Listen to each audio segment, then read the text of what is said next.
My spouse has been acting incredibly strange. Do I need to help him, or do I need to escape? I don't even know where to start. Everything feels surreal, like I'm living with a stranger wearing my husband's face. I've been married to Mark, 35M, for 6 years. Together for 9, I'm 30F, and until recently, we had a pretty solid marriage. We weren't perfect. We'd bicker about money, chores, or how much time he spent on his phone. But we were good. We trusted each other.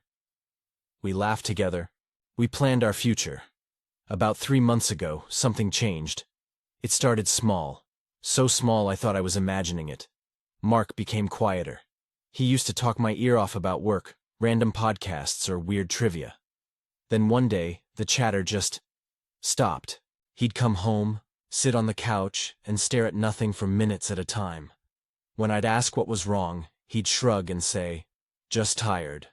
At first, I thought it was stress. His company had been downsizing, and a few of his coworkers had been laid off. But he never said he was worried about losing his job. He kept insisting everything was fine. Then, the sleepless nights started. I'd wake up around 2 or 3 a.m. and find him sitting in the living room with all the lights off, just sitting there. Sometimes he'd be staring out the window. Once, I asked what he was doing, and he said, "Listening." "Listening to what?" I asked. He didn't answer. He just smiled a little and said, "You wouldn't hear it." That answer chilled me, but I didn't want to overreact. I told myself maybe he was having anxiety, maybe depression, maybe even insomnia. I offered to make an appointment with a doctor, but he refused. He said doctors don't understand this kind of thing. When I pressed for what this kind of thing meant, he got defensive, saying, "You'll see soon enough." That was the first time I felt real fear. A week later, I noticed he'd started locking the office door, something he'd never done before. His laptop and files were always open before, and I'd sometimes help him organize stuff. Now he acted like I wasn't allowed in there. When I asked why, he said, "It's better if you don't look." Better if I don't look? Into what? Around that time, our dog, Cooper, started acting strange too. He's usually glued to Mark, but lately he's been avoiding him. Ears back, tail tucked, hiding in our bedroom when Mark walks in. Animals sense things, right? I can't shake the feeling that Cooper knows something I don't. Then, about 2 weeks ago, Mark unplugged every smart device in the house. No Alexa, no Google, not even our Wi-Fi router. I came home and everything was dark, quiet, unplugged. When I asked what was going on, he said, "They've been listening through the signals." I laughed at first, thinking he was joking, but he didn't laugh back. He was dead serious. His eyes looked different. Wide, dark, unfocused. I told him, "Mark, no one is listening to us." He said, "That's what they want you to think." I started to worry this wasn't stress anymore. This felt like paranoia. The weirdest part is that sometimes he's completely normal. We'll have dinner, talk about mundane stuff, and he'll seem like his old self again. Until something sets him off. Once, a car alarm went off outside, and he jumped up, grabbed my arm and whispered, "Don't move, they're mapping us." I pulled away, scared, and he just stared at me like he didn't even recognize me. A few seconds later, he blinked, shook his head and said, "Sorry, I just don't feel right lately." No kidding. A few nights later, I found a notebook hidden under the couch cushion. It was filled with scribbles and diagrams, circles, arrows, random words like frequency, pattern, light pulse. There were even sketches of our house, marked with X's near the windows. It looked like he was tracking something, or trying to block something. When I asked him about it, he freaked out. He grabbed the notebook, tore out several pages, and said I wasn't supposed to see that. He wasn't yelling. His voice was eerily calm, but his eyes were cold. He said, "You'll understand when they show up." That night, I didn't sleep. In the morning, I told him I was worried and wanted him to talk to someone. He smiled, an unsettling, empty kind of smile, and said, "It's already too late for that." I'm not proud to admit it, but I started sleeping with my car keys in my nightstand. A few days ago, I came home early and caught him standing in the backyard, looking up at the sky with his hands raised. He didn't notice me at first. When I called his name, he turned and said, "They were here last night." I asked, "Who?" He said, "You wouldn't believe me if I told you. I called Jason, his brother, to come talk to him." Jason brushed it off, said maybe Mark was just burnt out and needed rest, but I could tell he was uneasy too. He left saying, "Keep an eye on him," which didn't make me feel better at all. Then last night happened. Around midnight, I woke up to a humming noise. I thought maybe the fridge or AC was malfunctioning. I got up to check, and that's when I realized the sound was coming from the backyard. I looked out the window and saw Mark standing out there again, barefoot, wearing his pajama pants, staring at the trees. I went outside and whispered, "Mark, what are you doing?" He turned around slowly and said, "They're almost ready."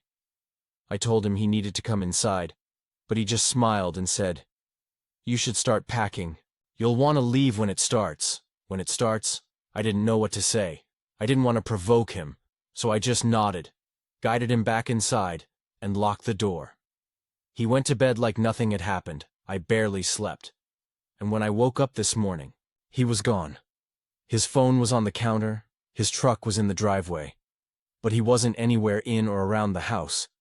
I've called Jason. I've called his parents, and I even called the police to file a missing person report. They said to wait a few hours in case he needed space. It's been 12, no word. Part of me is terrified that he's hurt. Another part of me wonders if he planned this. There was a packed bag missing from the closet, his hiking backpack, some water bottles, a flashlight, and the old compass he keeps in the garage. I don't know if he's having a mental breakdown, if he's in danger, or if something much darker is going on. I keep telling myself it's mental illness, that he needs help, not judgment.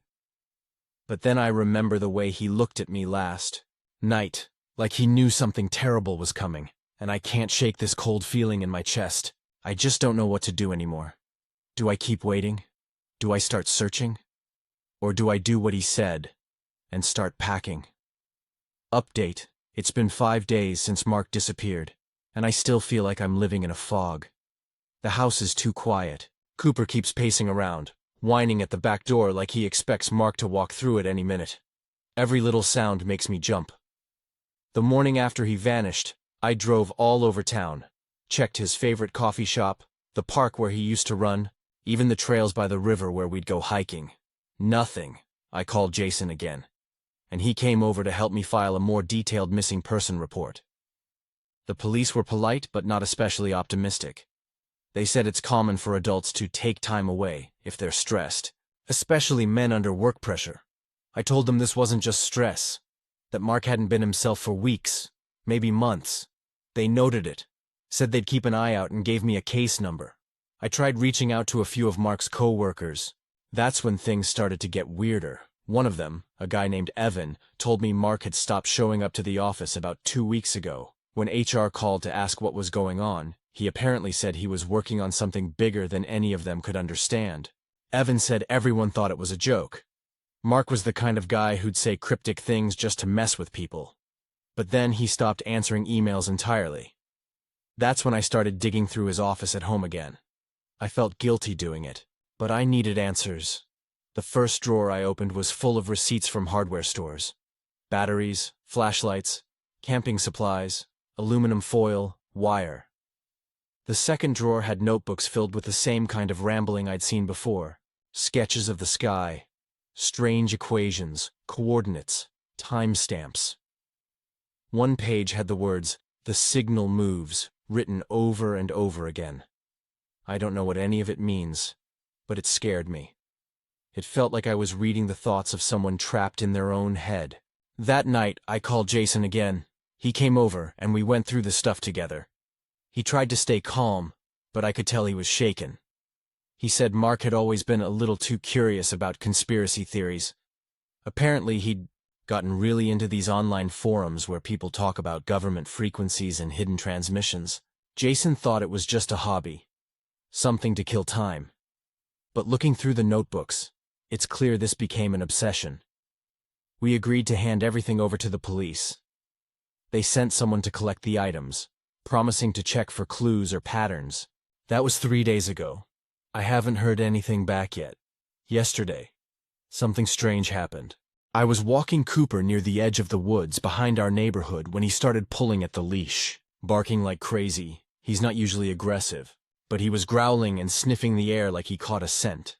I followed him down the path, and about a quarter-mile in, I found something wedged under a fallen tree, a crumpled plastic grocery bag. Inside it was one of Mark's notebooks.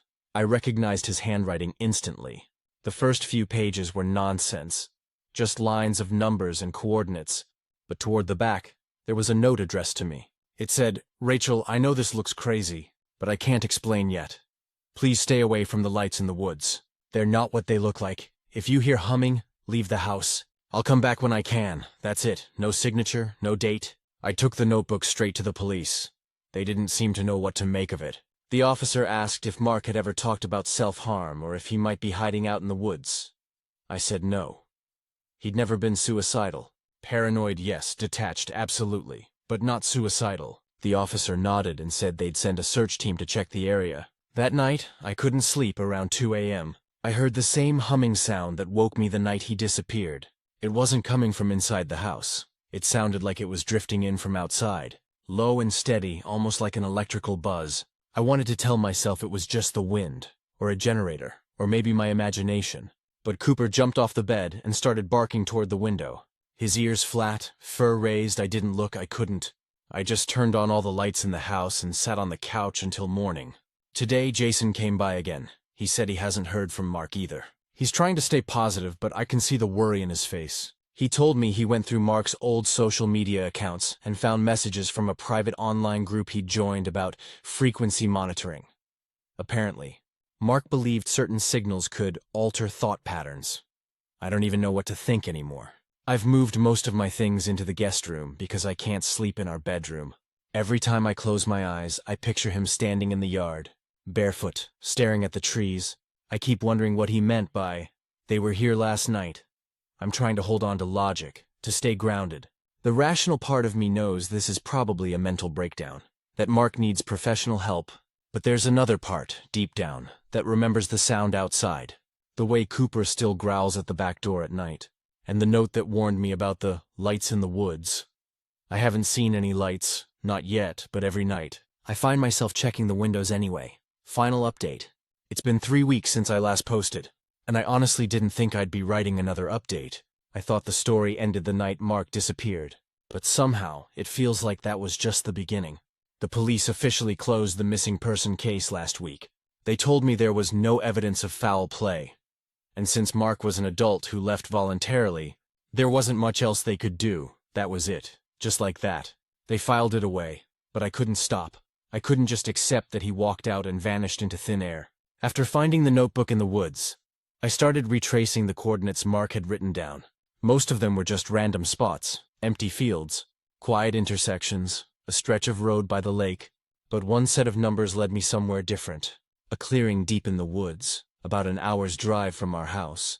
I brought Jason with me because I didn't want to go alone. We parked near a trailhead and hiked about a mile in. It was mid-afternoon, bright, warm, and still. For a while, it just looked like normal forest. Then we reached the clearing. The ground there looked burned, not like from a campfire. More like a perfect circle of scorched earth about 20 feet wide. No debris, no logs, no ash. Just blackened soil and the faint smell of something metallic, like heated wires. Jason didn't say anything at first. He just stood there, staring at the ground, then looked up at the sky and muttered, "What the hell happened here?" I took out my phone to take pictures, but the screen glitched out, flickering and freezing like it couldn't focus. The battery dropped from 80% to 10% in seconds. I swear I'm not imagining that. Jason's phone did the same. We laughed nervously, tried to brush it off, and left as soon as we could. When I got home, I found something waiting for me, a package. No return address. Inside was another one of Mark's notebooks, along with a small flash drive wrapped in tinfoil. The postmark was from 2 days earlier, from a town about 50 miles away. My stomach dropped when I saw his handwriting on the envelope. The notebook was more of the same. Numbers, coordinates, phrases like, They move when the sky is quiet and don't trust reflections. But at the end, there was another message. Rach, I'm sorry. I didn't want to drag you into this. I was right about the signal. It's stronger near the clearing. If you hear the humming again, leave the house. I love you. Please remember that. I didn't plug in the flash drive right away. Part of me was afraid of what I'd find. When I finally did, it held a single file, a short audio clip, static at first, then a faint pulsing tone, like a heartbeat through an amplifier. After a few seconds, I heard his voice whisper something. I had to replay it 10 times before I could make it out. He said they found me, after that just silence. I gave the flash drive and the notebook to the police again, but this time they seemed more skeptical than before, the detective told me. Sometimes when people get deep into online conspiracies, they stage disappearances to start new lives. I wanted to scream. Mark didn't stage anything. He didn't even know how to delete his browser history without asking me for help. 2 nights later, I woke up around 3 a.m. The humming was back. It wasn't faint this time. It was low, steady, vibrating through the floorboards. Cooper started barking like mad, running from window to window. I turned on the porch light, and for a split second, I thought I saw something moving at the edge of the woods. Not a person, not an animal, just movement. Like the air itself was bending. Then everything went dark. The power went out completely. The sound stopped. I sat there in the dark for what felt like hours, holding Cooper, whispering to him to stay calm. When the power came back, every clock in the house was blinking 12,000. But when I checked my phone, it said 5:42 a.m. The next morning, there were footprints in the dirt outside the back door. Bare footprints. I called Jason again. He drove over right away. We took pictures and checked the security camera by the porch. But the footage from 2 to 5 a.m. was just gone. Deleted or corrupted, Jason tried to reassure me, saying maybe it was some hiker or a random trespasser, but we both knew that didn't make sense. Who walks barefoot through the woods in the middle of the night? I don't know if I believe in the things Mark was obsessed with, but I do know something happened to him, something I can't explain, and maybe never will. Since then, I've been staying with my sister in another town. I couldn't stay in that house any longer. Every sound made my heart jump. Every time the lights flickered, I'd hold my breath. Cooper's been calmer here, which helps. But I still feel like I'm being watched. Last night, before I went to bed, I checked my phone. I had one unread text from an unknown number. No message, just a set of coordinates. When I entered them into Google Maps, my hands started shaking. It pointed to that same clearing in the woods. I deleted the text immediately. I don't think I'll ever go back there. I've stopped trying to explain it. Maybe Mark was sick. Maybe something else got to him. Maybe both, but whatever happened, I just hope he found peace, wherever he is, and if he ever comes back, I'll be ready, at least. I hope I will be. Stories number 2. Not honoring my wife's dying wish. I never thought I'd write something like this. I'm not really a social media guy, and I've never posted on Reddit before. But lately, I've been having a hard time sleeping. Maybe writing it out will help me make sense of what I did. My wife, Lauren, passed away a little over a year ago. She was 33, we'd been married for 9 years, together since college. She was everything I ever wanted in a person. Funny, stubborn, empathetic, and she had this way of making everyone feel seen. We didn't have kids. Though we talked about it for years, life just kept getting in the way. Lauren was diagnosed with ovarian cancer when she was 31. We caught it late. She fought like hell for almost 2 years. Chemo, radiation, surgeries, but by the end she knew. I think she accepted it before I did. The last few weeks were the hardest. We moved a hospital bed into our living room because she wanted to see the sunlight through the windows in the morning. Her mom, Carol, came to help, along with Lauren's best friend, Sarah. I basically stopped working and lived off savings just to be with her every second. About a week before she passed, she asked me to sit down with her. I remember the way her voice sounded, soft, slow but steady. She told me she had one last wish. She wanted her ashes scattered in a lake near her hometown in Vermont. It's a beautiful place, surrounded by trees, where she used to camp with her parents as a kid. I told her of course I'd do it. I would have promised her anything in that moment. She smiled, squeezed my hand and said, "Promise me you'll take Sarah with you when you do it. She knows where the spot is. I want her there." That part caught me off guard, not because of Sarah. She was like a sister to Lauren. But because I knew Sarah and I didn't have the easiest relationship. We weren't enemies or anything, but she always made me feel like I wasn't good enough for Lauren. Still, I said yes. I would have agreed to anything. Lauren passed 3 days later, early in the morning. While I was holding her hand, the funeral was small and quiet. Afterward, I brought the urn home and kept it on the mantel. I couldn't bring myself to scatter her ashes right away. I told myself I'd do it when I was ready, but as days turned into months, the idea of letting her go that way became unbearable. The urn became part of my daily life. I'd talk to it sometimes, tell her about my day, or just sit in silence. People told me it wasn't healthy, that I needed to move on, but I couldn't. The thought of driving to Vermont, of standing by that lake and watching her ashes drift away, it felt like losing her all over again. Sarah called me every few weeks, asking when I planned to do it. I kept making excuses. Work, weather, timing. But deep down, I knew I wasn't going to. I just couldn't let go. One day, Carol came by unannounced. She saw the urn still on the mantel and got quiet. Then she asked, "You haven't done it yet, have you?" I shook my head. She looked at me like she was seeing a stranger. "That was what she wanted, Matt. You promised her." I know she's right. I did promise, but Lauren's not in that urn. She's in everything I do, everything I remember. The ashes are just ashes. A few months later, Sarah showed up at my door. She was angry, crying. She told me I was being selfish, that Lauren's final wish wasn't about me. It was about peace. She said she'd drive to Vermont herself if I gave her the urn. I told her no, I couldn't explain why exactly. The words just came out of me, and once they did, I couldn't take them back. She called me heartless, said Lauren would be disappointed in me. I stood there and let her yell because part of me believed she was right. After she left, I sat there for hours, staring at the urn. I thought about all the times Lauren laughed at my stupid jokes, all the nights we stayed up talking about nothing, all the little moments that made our life ours, and I realized something I hadn't before. I wasn't holding on to the ashes because I wanted to defy her wish. I was holding on because that urn was the only thing I had left that felt real. Everything else was slipping away.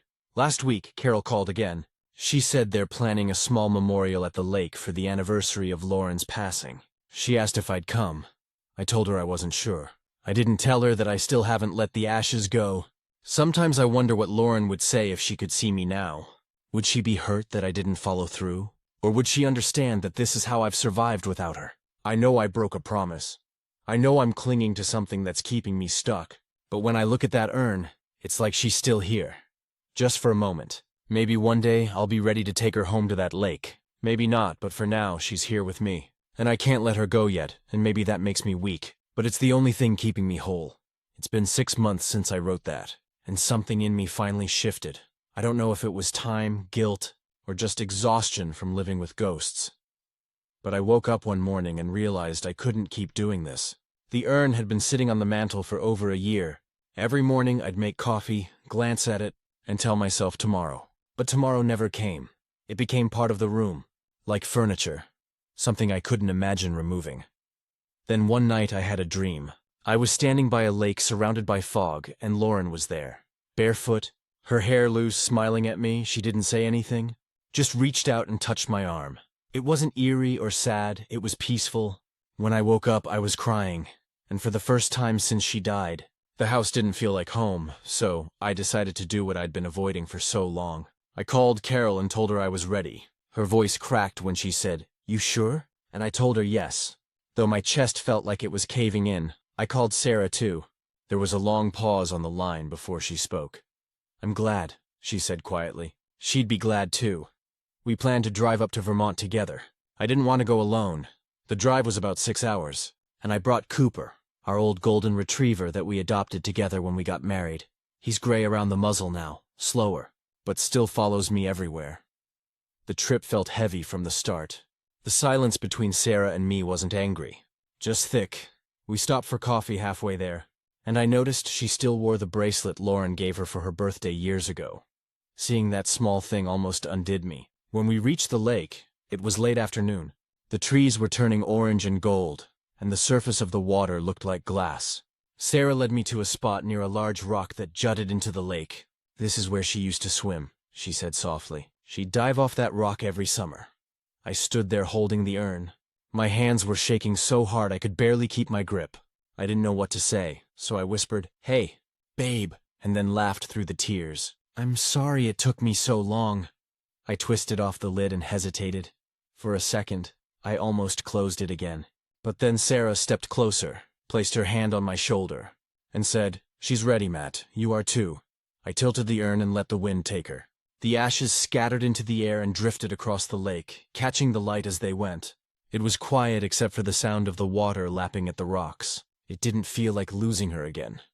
It felt like giving her back. We stayed there for a while after that, sitting on the ground, not saying much. Sarah told me stories about their high school days, things I'd never heard before, like how Lauren once cut class to rescue a stray cat, or how she used to sneak into that same lake at night to watch the stars. Listening to her talk, I felt this ache, but also relief. Before we left, I took the lid from the urn and buried it by the rock. It just felt right, leaving a part of it there. The drive home was quieter but lighter. When I dropped Sarah off, she hugged me for a long time. She said, "Thank you for doing that." "I know it wasn't easy," I told her. "It's what she wanted."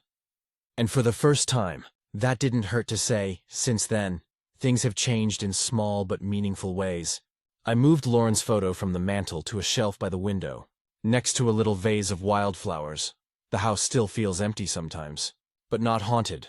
Cooper seems calmer too, like he senses the difference. I still talk to her, not to the urn anymore, but to her memory. When something good happens, I tell her. When I have a bad day, I imagine her rolling her eyes and telling me to get over it. I think that's what she'd want, to see me living again, not stuck in a loop of grief. Carol and I talk more now. She's softened toward me, and I think she understands that I didn't keep Lauren's ashes out of disrespect. I just wasn't ready. She said something that stuck with me. "There's no right way to let go. There's only your way." As for Sarah, things are different. We've become friends again. Really friends. We go for coffee sometimes, talk about Lauren, and sometimes about other things too. There's no weirdness anymore. Just shared loss, shared love, and a quiet understanding that we both miss the same person in different ways. It took me a long time to realize that honoring Lauren's wish wasn't about scattering her ashes. It was about letting myself heal enough to do it for the right reason. Not out of guilt, but out of love. And when I finally did, it didn't feel like goodbye. It felt like thank you. It's been a little over a year since I scattered Lauren's ashes at the lake. I'm still in Vermont as I write this. I didn't plan to stay this long, but somehow I couldn't bring myself to leave. After that day, I came back home thinking I'd just go back to normal. Work, house, routine, but normal didn't fit anymore. The house felt too big, too quiet, like it had been built around a life that no longer existed. Every corner still whispered her name. So, a few months later, I packed up most of my things, rented out the house, and came back to Vermont. I found a small cabin about 15 minutes from the lake. It's nothing fancy, just 2 rooms and a wood stove that takes forever to warm up. But it feels right. The mornings are slow and quiet here sometimes. I drive to the lake with Cooper and sit on the same rock where I let her ashes go. The water changes with the seasons, but that spot always feels the same, peaceful, still. It's strange how grief shifts over time. In the beginning, it was sharp and suffocating. Then it turned into this heavy ache that followed me everywhere. Now it's more like a shadow, always there, but softer around the edges. I still dream about Lauren sometimes. The dreams aren't sad anymore usually. We're just talking about nothing important. Once, she asked me if I remembered the first time we met in college, and I laughed in the dream because she was wearing that ridiculous pink scarf she loved. I woke up smiling. That used to hurt. Waking up from those dreams, but now it feels like a gift. I've started teaching woodworking classes at a community center in town. I never thought I'd enjoy it as much as I do. Lauren was always the creative one. She painted, sketched, made pottery. But I guess I've found my version of that. There's something grounding about making things with your hands. Watching a piece of rough wood become something useful feels a little like healing. Carol came up to visit last month. We spent the weekend talking about Lauren, her childhood, the little quirks I never knew about. She told me Lauren once painted a picture of this same lake when she was 12 and called it Forever Place. She said Lauren used to tell her, "This is where I'll always come back to, I guess." In a way she did. Sarah visits sometimes too. She still lives a few towns over, and we grab dinner when she's in the area. We talk about Lauren, but also about life, work, friends, the weather. It's easy between us now, for a while. I wondered if she resented me for how long it took me to fulfill Lauren's wish, but she never brings it up. Maybe she understands more than I give her credit for. The other day, she asked if I'd ever think about dating again. It caught me off guard. I told her honestly that I don't know. I'm not against the idea, but I haven't met anyone who makes me want to try yet. I think part of me is still learning how to be okay on my own. I've realized something though. Letting Lauren go didn't mean I lost her. She's still here, in the way I make my coffee the way she liked it, in the songs that come on the radio, in the way sunlight hits the lake just right in the morning. She's woven into the fabric of everything I do. For a long time, I thought honoring her meant holding on. Now I understand it means living in a way that would make her proud. A few weeks ago, I started building a small wooden bench near the lake. Nothing fancy, just something simple, sturdy. I carved her initials into the side and sealed it with the varnish she used to love the smell of. I plan to leave it there when it's done, a place for anyone to sit, breathe, and maybe find a bit of the peace I've found. The first anniversary of scattering her ashes was a few days ago. I went back to the lake early in the morning, before anyone else was around. I brought a bunch of wildflowers, sunflowers, her favorite, and let them float on the water. The sky was overcast. The kind of gray she used to say made everything feel cozy. I sat there for a while, listening to the water and the wind through the trees, and I realized I wasn't sad, not really, just grateful. Grateful that I got to love someone like her. Grateful that I'm still here, still standing, still finding ways to move forward without forgetting. Before I left, I whispered the same words I used to say to her every night before bed. "Good night, babe. I'll see you in the morning." And this time, it didn't feel like a goodbye. It just felt like peace. Stories number 3. Sold my flat and solicitor deducted an extra $30–50 without warning or explanation. Can they even do that? I'm honestly at my breaking point trying to figure out if what happened to me is even legal. I sold my flat a couple of months ago, and what should have been a straightforward sale turned into one of the most frustrating and confusing experiences I've ever had. I bought my place 6 years ago when I was living in Boston. It was a small condo downtown, nothing fancy, but it was mine. When my job relocated me to Seattle earlier this year, I decided to sell instead of renting it out. I found a buyer pretty quickly, and the sale went through last month. Everything seemed smooth at first. When I hired my solicitor, I went with a local firm that handled my original purchase. The person in charge of my sale was a woman named Caroline, who seemed professional and responsive at first. I asked for a full breakdown of their fees up front, and she sent me a written agreement showing a fixed fee of $1,850 for the conveyancing process. That included searches, filing, and general admin. Nothing was mentioned about extra costs beyond minor disbursements like title transfer fees or bank charges. We signed the contract, and I paid a small deposit for their initial work. The rest was to be taken from the sale proceeds once the transaction was completed. Easy enough, or so I thought. Fast forward to closing day, everything wrapped up. The buyer's payment came through, and Caroline emailed to say she'd transferred my final amount into my bank account. I opened the statement to check, expecting the deductions to match what we'd agreed, but the final figure was over $3,000 short of what it should have been. At first, I thought it was a banking delay or maybe some kind of tax adjustment. So, I emailed Caroline asking for clarification. No response for 2 days. When I finally got through to her assistant, she said, "Oh, that'll be the additional legal costs and admin time." I stared at the email like, what additional legal costs? Nothing unusual happened during the sale. There were no disputes, no delays, no special requirements. It was a basic cash buyer transaction that closed in 6 weeks. I asked for a breakdown of the extra $30–50. Well, $3,050 in my case. That's when things got weird. Caroline emailed me a short note saying, additional time and administrative resources were required to finalize your sale due to complex title verification issues and buyer-side solicitor communications. These were not covered by the original fixed fee. That was it. No invoice, no breakdown. No warning that these charges were coming. I pushed back again, pointing out that the entire point of a fixed fee is to avoid surprise costs. I told her if there were any changes, they should have been communicated in advance, not silently deducted after completion. She replied, "The work exceeded the scope outlined in your retainer." I checked the retainer agreement again, front to back. There was no clause allowing them to add fees without notifying me first. In fact, it clearly stated that any additional charges had to be approved by me in writing.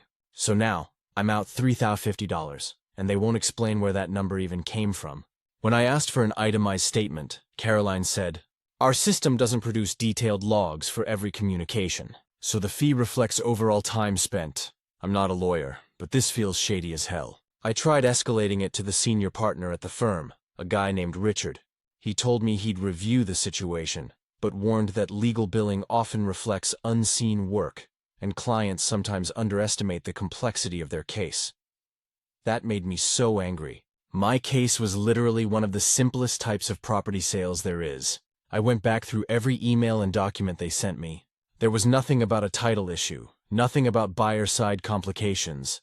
I even reached out to the buyer's solicitor to see if there had been any problems. She told me the transaction was smooth and standard from her end. At this point, I started wondering if this was even legal. Can a solicitor just decide after the fact that your fixed fee isn't enough, and take more money from your sale proceeds without your consent? I called the State Bar Association to ask about my options. They said I could file a complaint, but it might take months for them to even review it. They also told me to request a detailed bill under client rights, which every attorney is required to provide if asked. I forwarded that to Caroline, and, surprise, she went silent again. It's been 3 weeks now. Every time I call, the receptionist says she's in a meeting or out of office.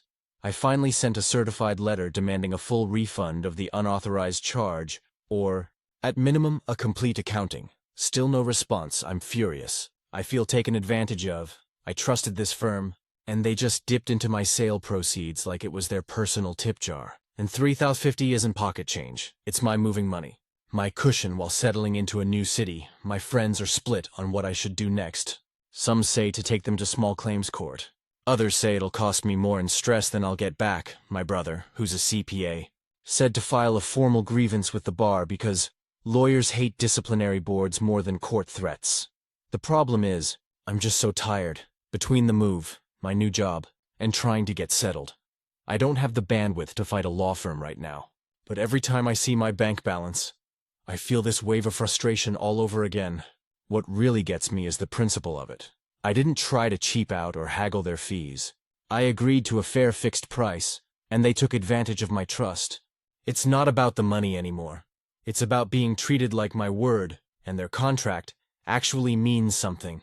I'm considering hiring another lawyer just to demand that itemized bill and file the complaint formally, but the irony of paying one lawyer to fight another makes me feel sick. Still, I can't let it go.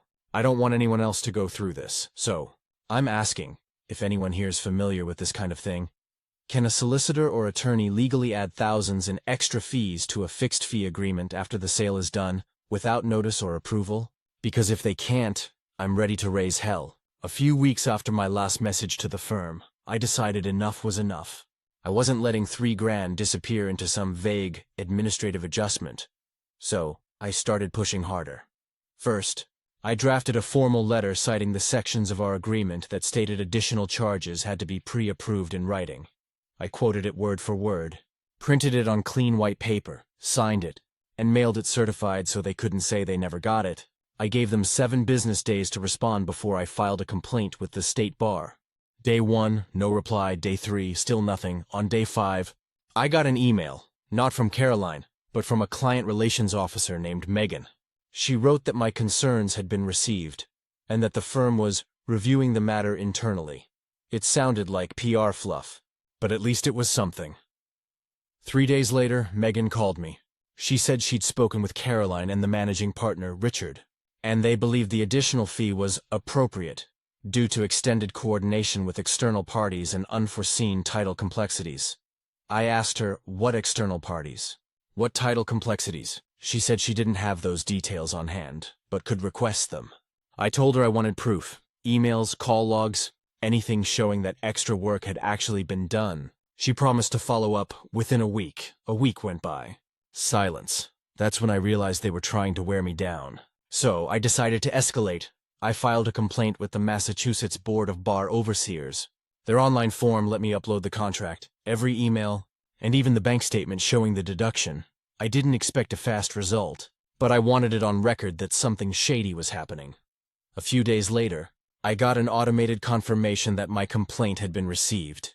That same evening, as if by coincidence, Caroline finally reached out. Her email was long, full of legal jargon, and, ironically, still light on actual explanation. She said something about additional time spent resolving minor encumbrance discrepancies and liaising with third-party title verification agents. I read it twice and realized she was just throwing fancy words at me. So, I wrote back, if there were encumbrance discrepancies, please provide evidence, show me correspondence, documentation, or invoices proving extra time was required. Otherwise, I will assume the deduction was unauthorized and proceed legally. This time, I CC'd the State Bar's complaint email address just to make it clear I wasn't bluffing. 2 days later, my phone rang. It was Richard, the senior partner, the same guy who brushed me off before. His tone was different this time, calmer, more cautious. He said they'd reviewed my file thoroughly and admitted there had been a miscommunication. Apparently, Caroline had classified additional clerical work under legal hours by mistake. When I asked him what that meant, he said, "It seems some administrative costs were accidentally billed as legal fees. We'll be issuing a partial refund of $2,150. I almost dropped my phone, so they could find the money when pushed, but I wasn't letting them decide what partial meant.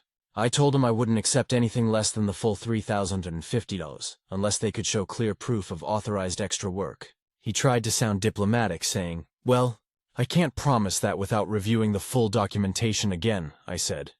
"Then review it. I'll wait." He went quiet for a second before saying he'd be in touch by the end of the week. That Friday, an envelope arrived by FedEx from the firm. Inside was a formal apology letter, signed by Richard, stating that some internal billing errors had occurred and that a refund of $3,050 had been processed to my account. They didn't admit wrongdoing directly, but it was clearly damage control.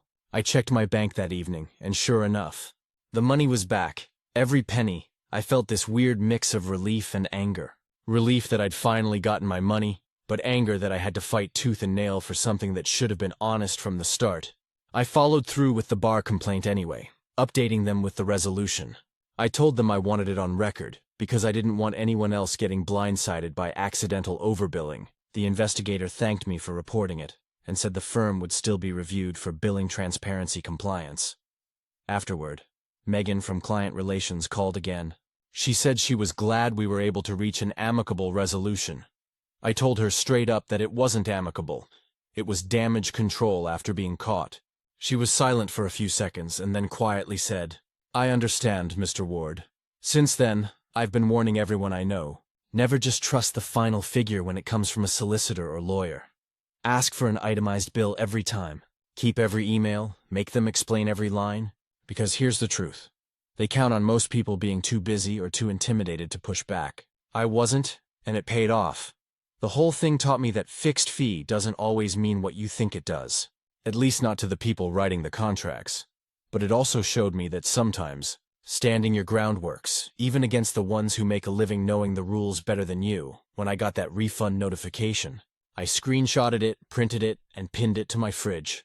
A weird little reminder that persistence matters. If I hadn't fought, I'd be $3,050 poorer and none the wiser, but now, I'm a lot more careful about who I trust with my money.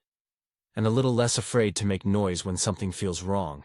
It's been about 3 months since I got my refund, and I honestly thought the whole thing was over. But then something happened that made me realize just how deep this mess actually went. I got an email from someone named Laura Mendez. She said she used to work as a paralegal at the same law firm I'd dealt with, Hamilton and Briggs, and that she'd seen my name mentioned in an internal email thread before she left. She said she'd come across my complaint when it became public record, and felt she should reach out. At first I thought it might be a scam or some attempt to stir things up, but she gave enough details, names, exact dates, even a description of one of the invoices, that I knew she was legit. She told me, and I'm quoting here, "You weren't the only one. We were told to categorize additional charges under miscellaneous title work whenever files took longer than expected. Even if the client hadn't agreed to it, apparently, the firm had this informal practice where they'd bump up fees at the end of a transaction if a file went over the expected number of billable hours. The partners would approve it quietly, trusting that most clients wouldn't notice or would just assume the charges were standard." I sat there reading her message, jaw tight, because that meant my situation wasn't some random clerical error like Richard had claimed. It was policy. Laura said she'd left the firm partly because she couldn't stomach how often it happened. The smaller the client, the easier they thought it was to squeeze, she wrote. She even sent me a redacted screenshot of a memo from about 6 months before my sale. It was an internal notice reminding staff to Ensure time overages are appropriately allocated to client files for recovery. The word recovery was literally bolded. That was the proof I didn't know I still needed. I asked her if she'd be willing to give a statement to the Bar Association. She said yes, as long as it stayed confidential, so I forwarded her email and the screenshot to the investigator handling my original complaint. It took a few weeks, but then the investigator called me personally. He thanked me for forwarding the new information and said they were now expanding their inquiry into Hamilton and Briggs for systemic billing misconduct. Apparently, mine wasn't the only complaint they'd received in the last year, just one of the first with documentation that tied it all together. I didn't feel triumphant hearing that. I mostly felt exhausted, but there was also a small, quiet satisfaction knowing that I hadn't imagined the whole thing. Then, about a month later, I got a formal letter from the State Bar's office. They couldn't share all the details yet, but they confirmed that the firm was now under disciplinary review, and that multiple clients were being contacted for audit interviews. The letter also mentioned that preliminary findings suggest improper billing practices affecting several clients. I called my sister, Amanda, that night to tell her. She's an accountant, and she just said, they picked the wrong person to overcharge. She wasn't wrong. Around that same time, Richard sent me one last email, short, polite, but definitely tense. He said, "We've become aware of further correspondence shared with the bar and former staff members. While we maintain that our actions were in good faith, we regret that your experience has caused you distress. No apology, no ownership, just that careful lawyer language again." I didn't bother replying. A few weeks later, I got another message, this time from a woman named Kelly, who had sold her condo using the same firm a few months before me. She found my Reddit post. I'd shared my story anonymously on RR Legal Advice to warn others, and said she'd been charged an unexplained $1,800 after closing. Reading my experience helped her realize she wasn't alone. We ended up comparing invoices line by line. The wording of her extra fee section was almost identical to mine, so we both sent our documents to the investigator. That was when things really started moving. About 2 weeks ago, the State Bar issued a public notice that Hamilton and Briggs was under formal investigation for unethical billing and lack of client transparency. Richard and 2 partners were temporarily suspended pending review. Caroline's name was also listed as a cooperating witness, which made me wonder if she'd finally decided to tell the truth once things started closing in. The press release even mentioned multiple clients reporting unauthorized deductions post-closing. That phrase hit me like a hammer. It was real now. Since then, I've had 2 reporters reach out asking for interviews. I turned them down. I don't want to make this some public crusade or headline. I just wanted accountability, and in a way, I got it. The money was never really the point after a while. It was about being treated like you don't matter. Like your time, your trust, and your signature mean less than their bottom line. What I've learned through this whole ordeal is that systems built on power count on your silence. They count on the fact that most people won't push back. And yeah, I pushed. But only because something in me refused to believe that it was just how things work. Now, every time someone I know mentions buying or selling property, I tell them, get everything in writing, ask questions until you feel annoying, and never assume the professionals are always doing things above board. A few days ago, I drove past the Hamilton and Briggs office downtown. Their sign was still up, but the blinds were drawn and the parking lot was half empty. For a second, I almost felt sorry for them. Then I remembered the smug tone in Richard's voice when he first brushed me off. And I didn't anymore. I still have that refund confirmation pinned on my fridge. Not as a trophy, but as a reminder. Sometimes, the only way to make things right is to refuse to shut up. And if you ever find yourself staring at a bill that doesn't make sense, wondering if you're crazy for questioning it, trust me, you're not. Ask the question. Send the email, make noise. Because if I hadn't, I'd still be $3,050 short, and they'd still be getting away with it. It's been almost a full year since the whole mess with Hamilton and Briggs. And honestly, I thought I'd never think about them again. But this story didn't end quietly. What started as me chasing a refund turned into something much bigger than I could have predicted. After the disciplinary review became public, things moved faster than anyone expected. Local news outlets picked up the story after a few clients, including Kelly, decided to speak on record.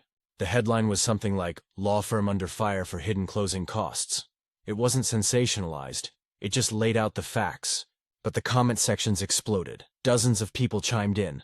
saying they'd had similar experiences not only with Hamilton and Briggs but with other firms around Massachusetts. About a month later, the state bar issued its findings. It turned out the overbilling practice wasn't limited to my transaction.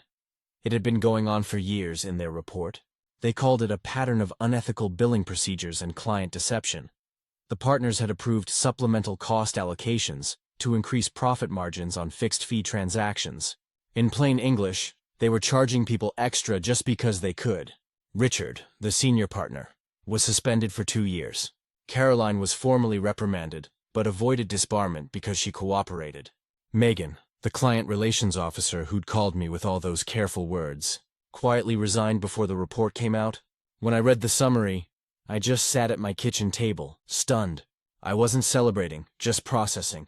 It's one thing to suspect you were cheated. It's another to see it confirmed in black and white. A week later, I got a call from the investigator who'd handled my case. He thanked me for persistence that helped uncover systemic wrongdoing. That meant a lot more than I expected. He also mentioned that the bar would be reaching out to other affected clients about restitution. Apparently, there was a whole fund being set up to reimburse people who'd never noticed the overcharges. It's strange. I started all this because I was angry over 3,050, and now that anger had pulled on a thread that unraveled an entire firm's reputation. Then, out of nowhere, I got another email from Laura, the former paralegal who tipped me off. She said she'd been contacted by regulators for an official statement and wanted to thank me for not backing down. She told me she'd started working for a legal aid organization that helps low-income families deal with housing disputes. I told her she picked the right side of the fight. The craziest part came a few months later when I received an invitation to speak at a local consumer rights seminar. The organizer said they'd read about my complaint in a legal ethics newsletter and wanted someone who'd actually gone through it to talk about standing up against professional misconduct. I'm not a public speaker by any means, but I stood in a small conference room with maybe 40 people, homeowners, law students, even a few lawyers, and told them what happened, how I'd been dismissed, lied to, stonewalled, and how persistence forced them to admit the truth. When I finished, someone asked me, if you could go back, would you still go through it all again? I thought about it for a second and said, yes, but I'd start fighting sooner. That night I went home and poured myself a whiskey. For the first time, the whole ordeal felt done. Then, out of pure curiosity, I looked up Hamilton and Briggs. Their website was gone. The office had been sold to another firm. The building that once had their name on the door was now leased to a small real estate group. Just like that, they'd vanished. It's wild how something that seemed untouchable can fall apart once the truth comes out. Sometimes I still get emails from strangers who read my post. They tell me about their own fights. Some with banks, some with landlords, some with shady contractors, and they all say the same thing. Your story made me push back. That's the part I didn't expect. Kelly and I still talk every now and then. She got her refund too, plus a formal apology letter. We joke that we should have billed them for our time doing the investigation they should have done. Amanda, my sister, keeps reminding me to frame the letter from the state bar. I haven't done it yet, but it's sitting in a drawer with the rest of the paperwork. Maybe one day I will, not as a trophy, but as proof that doing the right thing matters, even when it's inconvenient. The lesson, I guess, is that systems don't change because someone powerful decides to fix them. They change because ordinary people refuse to shut up when they're being taken advantage of. If you'd told me a year ago that I'd end up being part of an ethics investigation, I would have laughed. But here I am, a guy who just wanted an honest bill, watching an entire firm crumble because they couldn't play fair. Now, whenever someone mentions they're closing on a house or hiring a solicitor, I tell them, read everything, ask every question, and don't ever be afraid to make noise because sometimes that's the only thing that keeps them honest. And when I look at that refund confirmation, still pinned to my fridge, I don't see $3,050 anymore. I see the line between letting things slide and standing up for yourself. Turns out it's thinner than I thought. Stories number 4, my husband drank more than our agreed amount. I never thought I'd be the kind of person writing about something like this on the internet. But I've been sitting in our quiet living room for the last 2 hours, replaying what happened tonight over and over again. The dishwasher hums in the background, and the faint smell of whiskey still lingers on the air like a ghost that won't leave. I don't know if I'm overreacting or if I finally hit a breaking point, maybe both. My husband, Ryan, and I have been together for 8 years, married for 5. We met in college. He was the funny guy at every party who somehow managed to keep things light without ever crossing the line. I fell for his confidence, his humor, and the way he made everyone feel like they belonged. I used to love how relaxed he was about everything. Now that same trait feels like the wedge slowly splitting us apart. When we were dating, drinking was part of our social life. We'd have people over, make cocktails, stay up too late laughing, but over time, I realized Ryan wasn't always stopping when I did. It didn't feel like a big deal then. It's not like he was passing out or getting violent, but after we got married, things started shifting. It wasn't one huge thing, just a series of small moments that built up.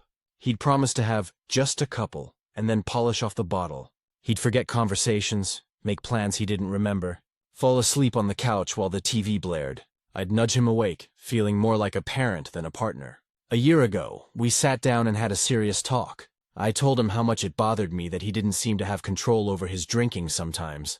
He told me he didn't want to be that guy, and I believed him when he said he'd do better. We made an agreement, if we were out or having drinks at home, we'd each limit ourselves to 2 drinks. Not because I wanted to control him, but because I needed to feel like we were being mindful together. And for a while, it worked. We even joked about it. He'd say drink police when I reminded him, and I'd roll my eyes, but it felt lighthearted until tonight. Ryan's friend Chris came over to watch the game. I don't particularly like Chris. He's loud, always has some story about his crazy weekends, and he brings this energy that feels like we're back in college again. Ryan laughs a little too hard when he's around. I got home from work around 6:30, and they were already on the couch with beers. Fine. It was Friday, I had no problem with that. I grabbed a cider and joined them for a bit, trying to be part of it. But after my 1 drink, I switched to water. By the time the second quarter rolled around, Ryan had already had 3 beers. I didn't say anything at first, just gave him a look. He smiled like it was nothing, and grabbed another one, babe. It's just 1 more, he said, not looking at me. That just 1 more turned into another. And another when Chris finally left around 10. There were 6 empty bottles on the coffee table.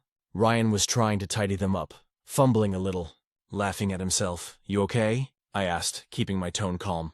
Of course, he said, dragging out the word. You're acting like I'm hammered. I'm fine. You drank more than we agreed on, I said quietly. He sighed and sat down on the couch, head tilted back. Oh my God. Are we really doing this right now? I had a few beers, not a bottle of tequila. It's not a big deal. But it is to me, I said. That's when it hit me. It's not about the number of drinks. It's about the promise, the boundary, the trust that he'd care enough to keep his word. Not because he has to, but because it matters to me. He looked at me for a long moment, then muttered, You need to chill out. Emily. That stung. I went upstairs without another word. I heard him downstairs for a while, moving around, maybe cleaning up, maybe just pacing, then silence. When I came down later, he was asleep on the couch, a blanket half covering him, the TV still glowing softly. His empty beer bottles were gone, but the faint smell of alcohol hung in the air like a quiet reminder of everything I'm trying not to admit. The worst part is, this isn't the first time he's done it since our agreement. It's maybe the 4th or 5th. Each time he apologizes in the morning. Each time he promises it won't happen again. Each time I believe him a little less. The next morning, he was sheepish but defensive. I'm sorry, Em, he said, rubbing his temples. I just got caught up with Chris. We were having fun. It's not like I got wasted. That's not the point, I told him. You keep saying you'll stop at 2 and you don't. I can't trust what you say anymore. He looked frustrated. It's not like I'm out getting drunk every night. You're making this into something it's not. Then why can't you just do what you said you would? That shut him up. He didn't have an answer. He just shrugged, grabbed his coffee, and said he needed some air. The day went on like normal. He mowed the lawn. I did laundry. We made dinner. And it all looked fine from the outside. But inside, something felt broken. It's been 2 weeks since that night. I keep replaying everything in my head. Every time we've had a good night.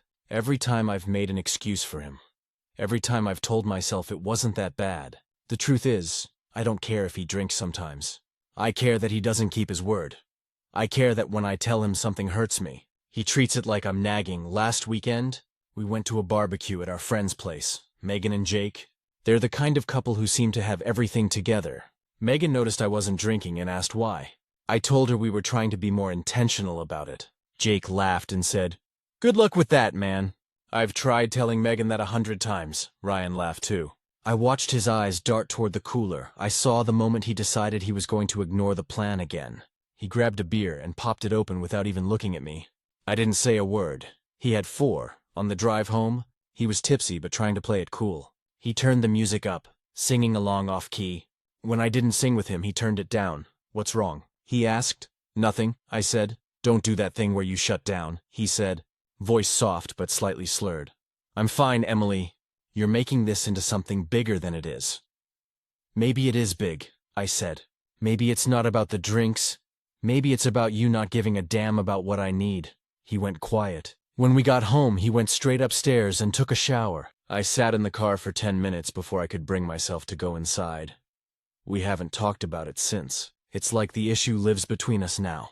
This quiet, invisible thing we both pretend isn't there. But it's changing me. I used to be someone who trusted easily, who saw the best in people, who believed love was enough. Now I second-guess every promise. When Ryan says, "I'll be home soon," I check the clock. When he says just 2, I count, and I hate that. I hate who I'm becoming in this relationship. Last night, I asked him if he thinks he has a problem. Not in an accusatory way, just a calm, honest question. He laughed. "No, I'm not some alcoholic. I just like to relax sometimes." "I know," I said, "but you can't keep your own limits." He frowned. "You're overthinking this. Everyone drinks. Not everyone breaks promises about it." That got him quiet again. He just walked away. Now I'm sitting here alone in our house, wondering how long I can keep pretending this is fine. Because it's not just about the alcohol anymore. It's about respect. It's about partnership. It's about feeling like what matters to me matters to him. 2, I've thought about leaving. I've even Googled apartments once or twice. But then I think about all the good times. The way he still makes me laugh when he's sober. The way he hugs me from behind while I'm cooking. The way he talks about wanting kids someday. And I wonder, if I leave, am I giving up too soon? Or if I stay, am I slowly disappearing? Sometimes I think about that first night we made the agreement. We were sitting on the back porch, the summer air warm and soft, fireflies blinking in the yard.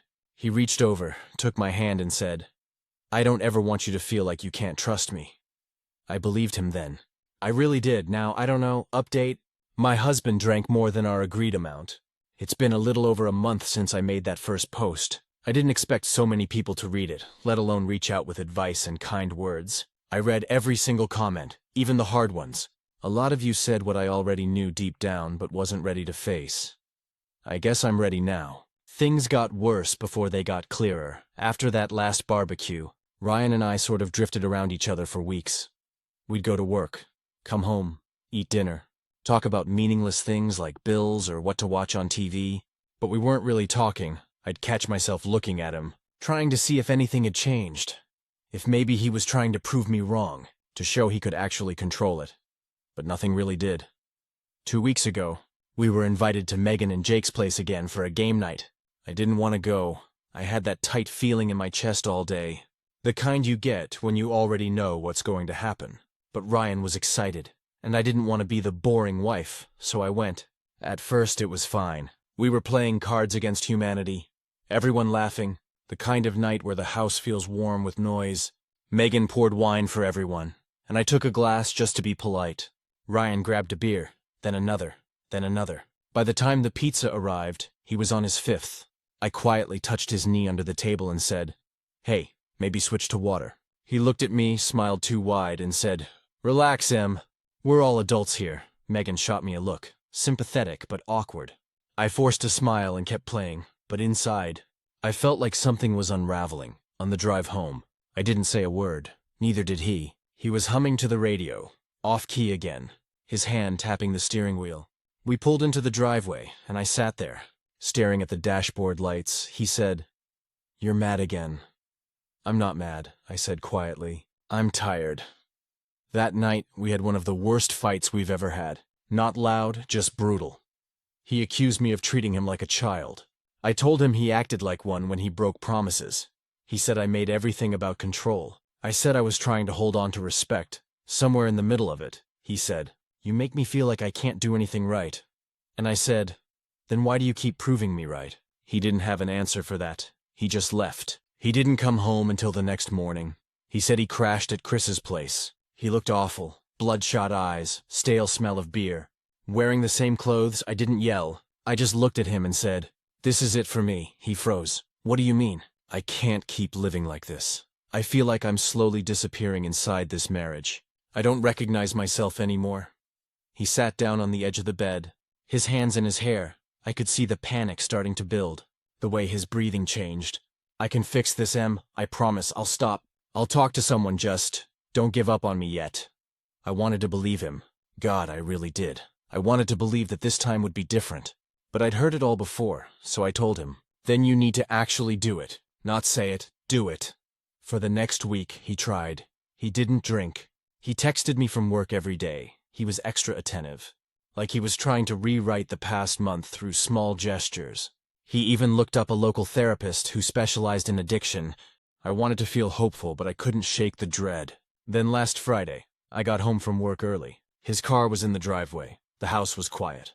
I walked inside, and before I even saw him, I knew. That faint, familiar smell hit me first. Beer. I found him asleep on the couch again. Half-finished bottle on the coffee table. I just stood there for a long time, staring at him. I didn't cry this time. I didn't yell.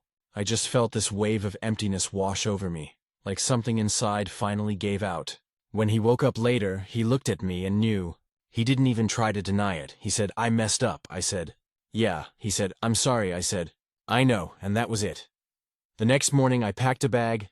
I didn't make a big announcement. I didn't tell him I was leaving forever. I just told him I needed space. He didn't try to stop me. Maybe because he knew that if he did, it wouldn't mean anything.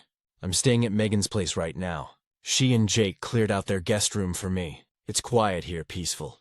I sleep better than I have in months, though I still wake up sometimes expecting to hear Ryan's keys in the door. We've texted a few times. He says he's going to therapy. He says he's serious this time. I told him I hope that's true, but that I can't come back unless I see real change. Not for a week, not for a month, but consistently. Part of me feels guilty for leaving. Another part of me feels like I finally took a breath after holding it for years.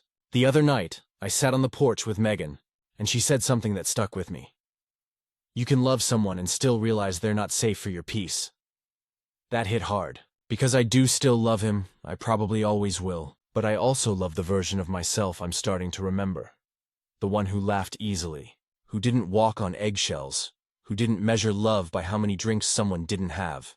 So that's where I am now, in between, not angry, not bitter, just sad and quiet and a little lighter than before. I don't know if this is the end of our story or just a long pause, but I know I can't go back to the way things were. If he gets help, maybe there's hope. And if not, maybe there's still hope. Just a different kind. Final update. My husband drank more than our agreed amount. It's been almost 6 months since I left, and I think this will be the last time I write about it. I've gone back and forth on whether to even post this. But when I made that first post, I was desperate and scared and needed strangers to help me make sense of my life. It feels only right to finish the story, even if it's messy, even if it still hurts. When I moved in with Megan and Jake, I told myself it would just be for a couple of weeks. I thought maybe Ryan would go to therapy. Maybe he'd realize what he was losing, and we'd find a way back. But weeks turned into months, and reality turned into something quieter, less dramatic, but more honest. In the beginning, he called me almost every day, sometimes crying, sometimes angry, sometimes just wanting to talk. I'd pick up sometimes. Other times I'd let it ring. I wanted to be supportive, but I also knew I couldn't fix him.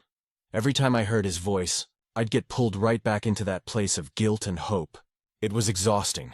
Around the second month, he started going to meetings, not just therapy, but actual support groups.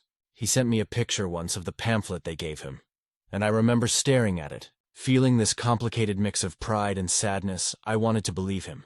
But I'd believed him before. By month 3, I started seeing small changes in myself. I was cooking again, jogging in the mornings with Megan, even laughing without that heavy edge in my chest. I got promoted at work, something I'd been too distracted to even hope for before. My boss said he'd noticed how focused I'd been lately.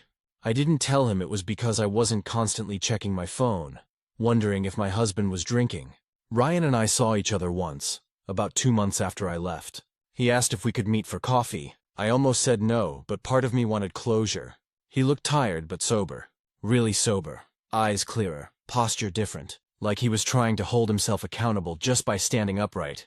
He said he'd been sober for 54 days. I told him I was proud of him, and I was, We talked for almost 2 hours. It was awkward at first, like two people who used to know each other better than anyone but were now separated by invisible glass. He said he understood why I left. He said he was sorry. Not just for breaking our deal, but for making me feel small, and for a second, I saw the man I fell in love with again. He asked if I thought we could ever try again. I told him, I don't know, and I meant it. That night, I cried for the first time in a long time. Not out of sadness, but out of release. Because for the first time, I realized I wasn't waiting for him to change anymore.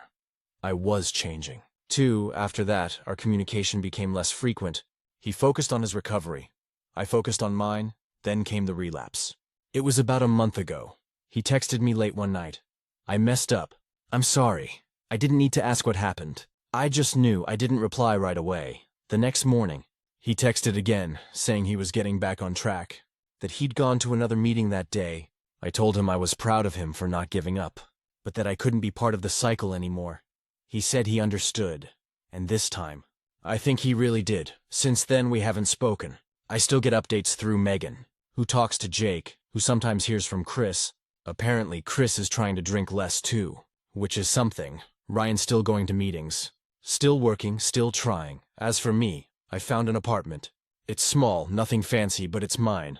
There's a tiny balcony where I keep 3 plants, a fern, a lavender, and a little succulent that's somehow survived my neglect. I named them Faith, Boundaries, and Hope. It sounds corny, I know, but they remind me of where I've been. I've been seeing someone new, very slowly. His name's Daniel. We met at a bookstore. One of those moments that sounds scripted but wasn't. He asked about the book I was holding, and we ended up talking for an hour about nothing and everything. He knows about Ryan. I told him early on because I didn't want to hide that part of me. He didn't flinch or pity me, he just listened. We're taking things slow, no labels yet. I'm not sure if I'm ready to fall in love again. But for the first time in a long time, I feel safe. Sometimes when it's quiet at night, I still think about Ryan, about how love isn't always enough, about how the version of him I loved most only existed when he was sober, about how hard it is to let go of someone who isn't bad, just broken in a way you can't fix for them. I don't hate him, I don't think I ever will, but I also don't think I can ever go back. The truth is, I don't regret loving him. I regret thinking I could save him. There's this moment I keep remembering. A memory from before things got bad.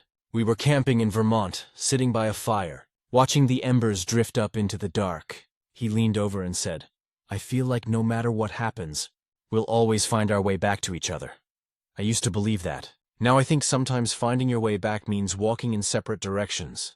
So that's where I'll leave it, if he stays sober. I hope he finds peace if he doesn't. I still hope he finds peace, just in whatever way he can. As for me, I'm still learning how to breathe without waiting for something to go wrong. Still learning that peace doesn't have to feel temporary. It's quiet now, and I like it that way. Stories number 5. My husband said I humiliated him in front of his boss and co-workers. I've been sitting in the guest room for about an hour, trying to stop shaking. The house is quiet except for the faint sound of the dishwasher running, and I can still hear my husband's words replaying in my head. You made me look like an idiot. Emily, I didn't think I'd ever write something like this. But after tonight, I don't know who else to talk to. My husband David and I have been married for 6 years. He works in project management at a big construction firm, and I teach at a local middle school. He's outgoing, charismatic, and people tend to like him right away. When we first met, I loved that about him. The way he could walk into a room and make everyone laugh. But somewhere along the way, that confidence started to blur into arrogance. Especially when he drank. Alcohol has always been complicated for him. He's not what you'd call an alcoholic, but he doesn't have an off switch either. In the early years, I'd brush it off when he had one too many at parties. He's just social, I'd tell myself. But over time, the excuses got harder to make. After one particularly bad night, a friend's wedding where he got so drunk he forgot our hotel room number, we sat down and made an agreement. 2 drinks, max, whenever we were out together. It wasn't a hard rule, more like a boundary for both of us, and for a while it worked. That brings me to tonight. David had been talking about this work dinner for weeks. His company just landed a huge contract, and his boss, Tom, was throwing a celebratory dinner at a nice steakhouse downtown. It was a big deal for him. He wanted to make a good impression. I was happy to go and support him. The night started off fine. Tom was friendly, his wife Linda was sweet, and there were about 8 other people from David's team there. We all sat around this long table, drinking wine and chatting. I actually enjoyed myself at first. Then came the drinks. David ordered a whiskey before dinner even arrived. I didn't say anything. I didn't want to be the nagging wife. But when he ordered his second one 15 minutes later, I gave him a small look. He just smiled at me and mouthed, "It's fine," except it wasn't fine. After dinner, people started ordering cocktails. David joined in, laughing loudly, making jokes that got a little too bold. At one point, he interrupted his boss mid-sentence to tell a story about a golf trip that ended with him nearly getting arrested. Something I'd begged him not to tell in professional settings. Everyone laughed, but it was that awkward kind of laugh, where you can feel people looking at each other out of the corner of their eyes. Tom tried to move the conversation along, but David wasn't picking up the cues. He was on his fourth drink by then.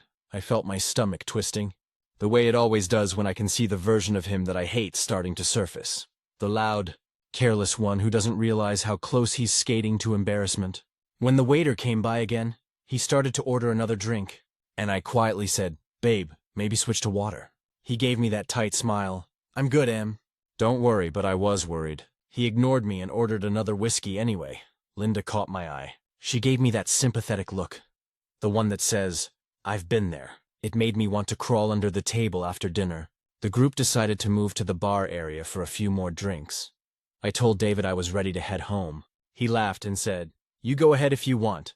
I'm not done celebrating," I told him quietly. "You promised, David. 2 drinks, remember?" He rolled his eyes and said, "It's my job, Emily. I'm networking." I don't know why that was the moment that broke something in me. Maybe because I'd heard it before. Maybe because I was tired of being the only one who seemed to care about what his drinking was doing to us. So when the bartender came over and asked what everyone wanted, I said loud enough for the table to hear, "He'll have water. He's already had enough for tonight." The whole table went quiet. Tom raised his eyebrows. David's face went red, bright, angry red. He gave this awkward laugh and said, "Guess I'm cut off, huh?" Trying to play it off, people chuckled nervously, but the moment had already shifted. I could feel the embarrassment rolling off him. We didn't talk on the drive home. He kept both hands on the wheel, jaw tight, staring straight ahead. The silence felt heavy, like it was pressing down on me. When we got home, I went upstairs and started taking off my makeup, pretending like nothing happened. He came into the room a few minutes later, slammed the door and said, "What the hell was that?" I told him I was just trying to help, that he was crossing a line again. He said, "You embarrassed me in front of my boss. Do you have any idea how that looked?" I said, "You embarrassed yourself, David?" "I just stopped it from getting worse." He started pacing, muttering about how I treat him like a child and always have to be in control. I told him if he could actually stick to the limits we agreed on, I wouldn't have to say anything. Then he said something that cut deep. "No wonder people say you're uptight. You can't let anyone have a good time." I didn't even know who people were. I just felt my stomach drop. I told him I was done talking and came to the guest room. He stayed downstairs for a while. I could hear the fridge door open, the faint clink of another beer bottle. I wanted to scream. Now it's past midnight, and I can still hear the TV downstairs. He's probably asleep on the couch by now. I keep thinking about how he looked across that table when I told the waiter to get him water. The shock, the anger, the humiliation. I didn't mean to hurt him. I just didn't know what else to do. I've tried every version of this conversation over the years. Calm, patient, firm, emotional. None of it sticks. And I'm starting to wonder if maybe I'm not the one who should feel embarrassed. Maybe the real humiliation is being married to someone who keeps choosing the same mistake over and over again, no matter how many times you give them a chance to do better. The worst part? I still love him, but I'm starting to realize love doesn't mean much when it's constantly being poured into someone who refuses to hold it carefully. The dishwasher just beeped downstairs. It's quiet now, except for that faint hum of the refrigerator and the ticking of the clock. I don't know if he's asleep, or drunk, or both. All I know is something broke tonight, and I don't know if I can fix it anymore. Update. My husband said I humiliated him in front of his boss and coworkers. It's been 3 weeks since that dinner, and I've been going back and forth about posting this. Part of me feels like sharing it makes it more real, and I've been avoiding that. But reading all your comments after my first post made me realize I wasn't crazy for feeling what I felt that night. So, here I am. Not exactly with closure, but with a clearer picture of what my marriage actually is. After that night at the steakhouse, things were tense. I mean, really tense. We barely spoke for days when we did. It was surface-level stuff. bills, groceries, whose turn it was to take out the trash. We existed next to each other instead of with each other. About a week after the dinner, David came home early from work. He looked pale, nervous, almost like a kid who got caught doing something wrong. He said, "Tom asked me about that night." My stomach dropped. Apparently, Tom had noticed how drunk David was getting. And while he didn't say anything to him directly at the time, he pulled him aside later that week.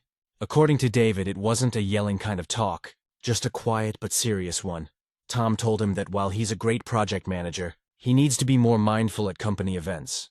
Then the kicker. Tom said something like, "Your wife seems to have more sense than you did that night. You should listen to her." When David told me that, I didn't know whether to laugh or cry. I could see in his face how much it stung. Instead of admitting that maybe, just maybe, Tom was right, David got defensive. He said, "See? You made me look weak in front of my boss. Now he thinks I can't handle myself," I told him. "Tom didn't think you looked weak because of me. He thought that because of you. That didn't go over well." He slammed a cabinet door and said I'd ruined his professional reputation. We didn't speak for the rest of the night. A few days later, he sent me a text from work that said, "I'm sorry. You were right. It was short, but it cracked something open in me." I wanted to believe it meant something. That he was actually realizing how serious this all was. That weekend, he told me he wanted to cut back on drinking. He even downloaded one of those tracking apps to log his intake. For a few days, he seemed serious about it. He drank soda with dinner, made jokes about being Team Ginger Ale, and I started to feel like maybe this was a turning point. Then came Friday night. He said his coworkers were grabbing just one drink after work. I asked if he wanted me to pick him up later.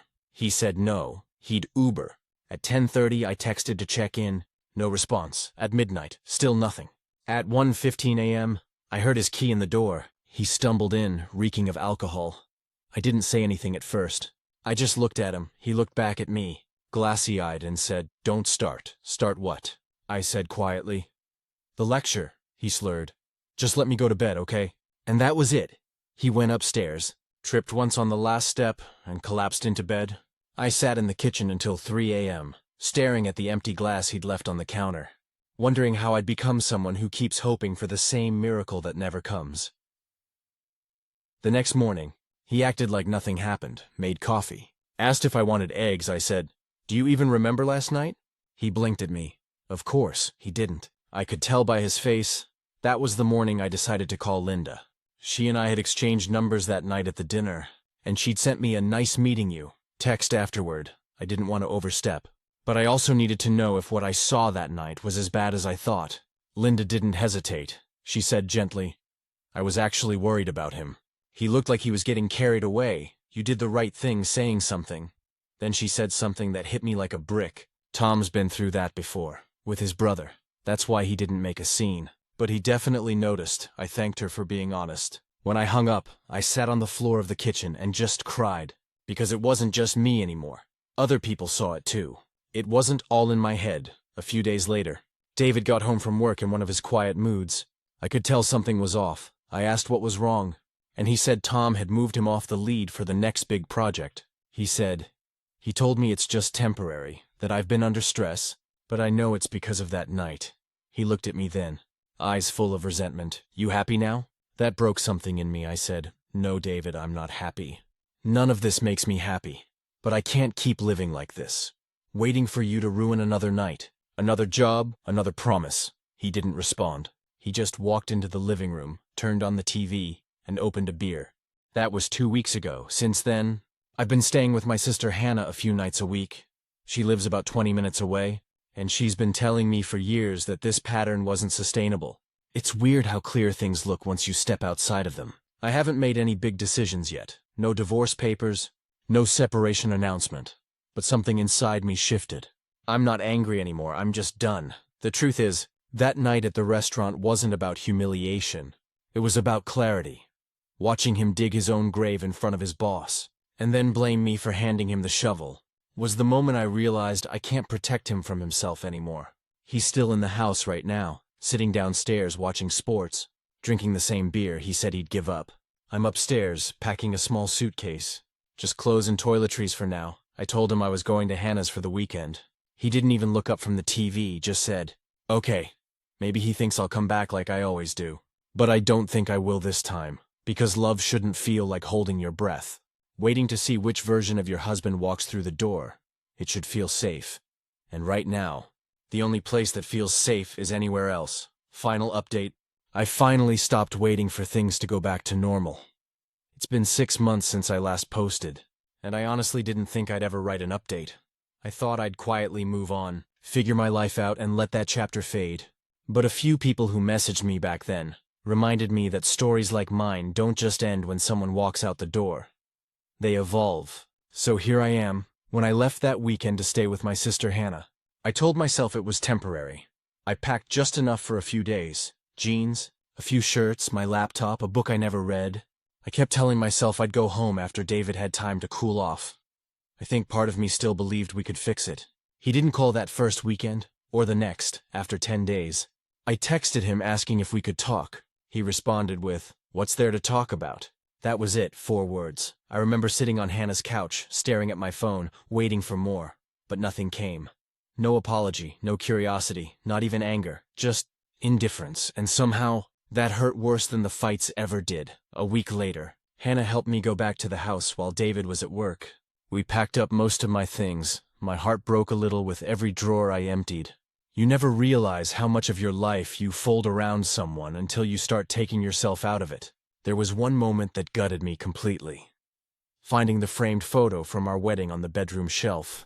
It was from the first dance. We were laughing, sweaty, happy, the world disappearing around us. I stared at it for a long time, trying to remember what it felt like to love him without fear.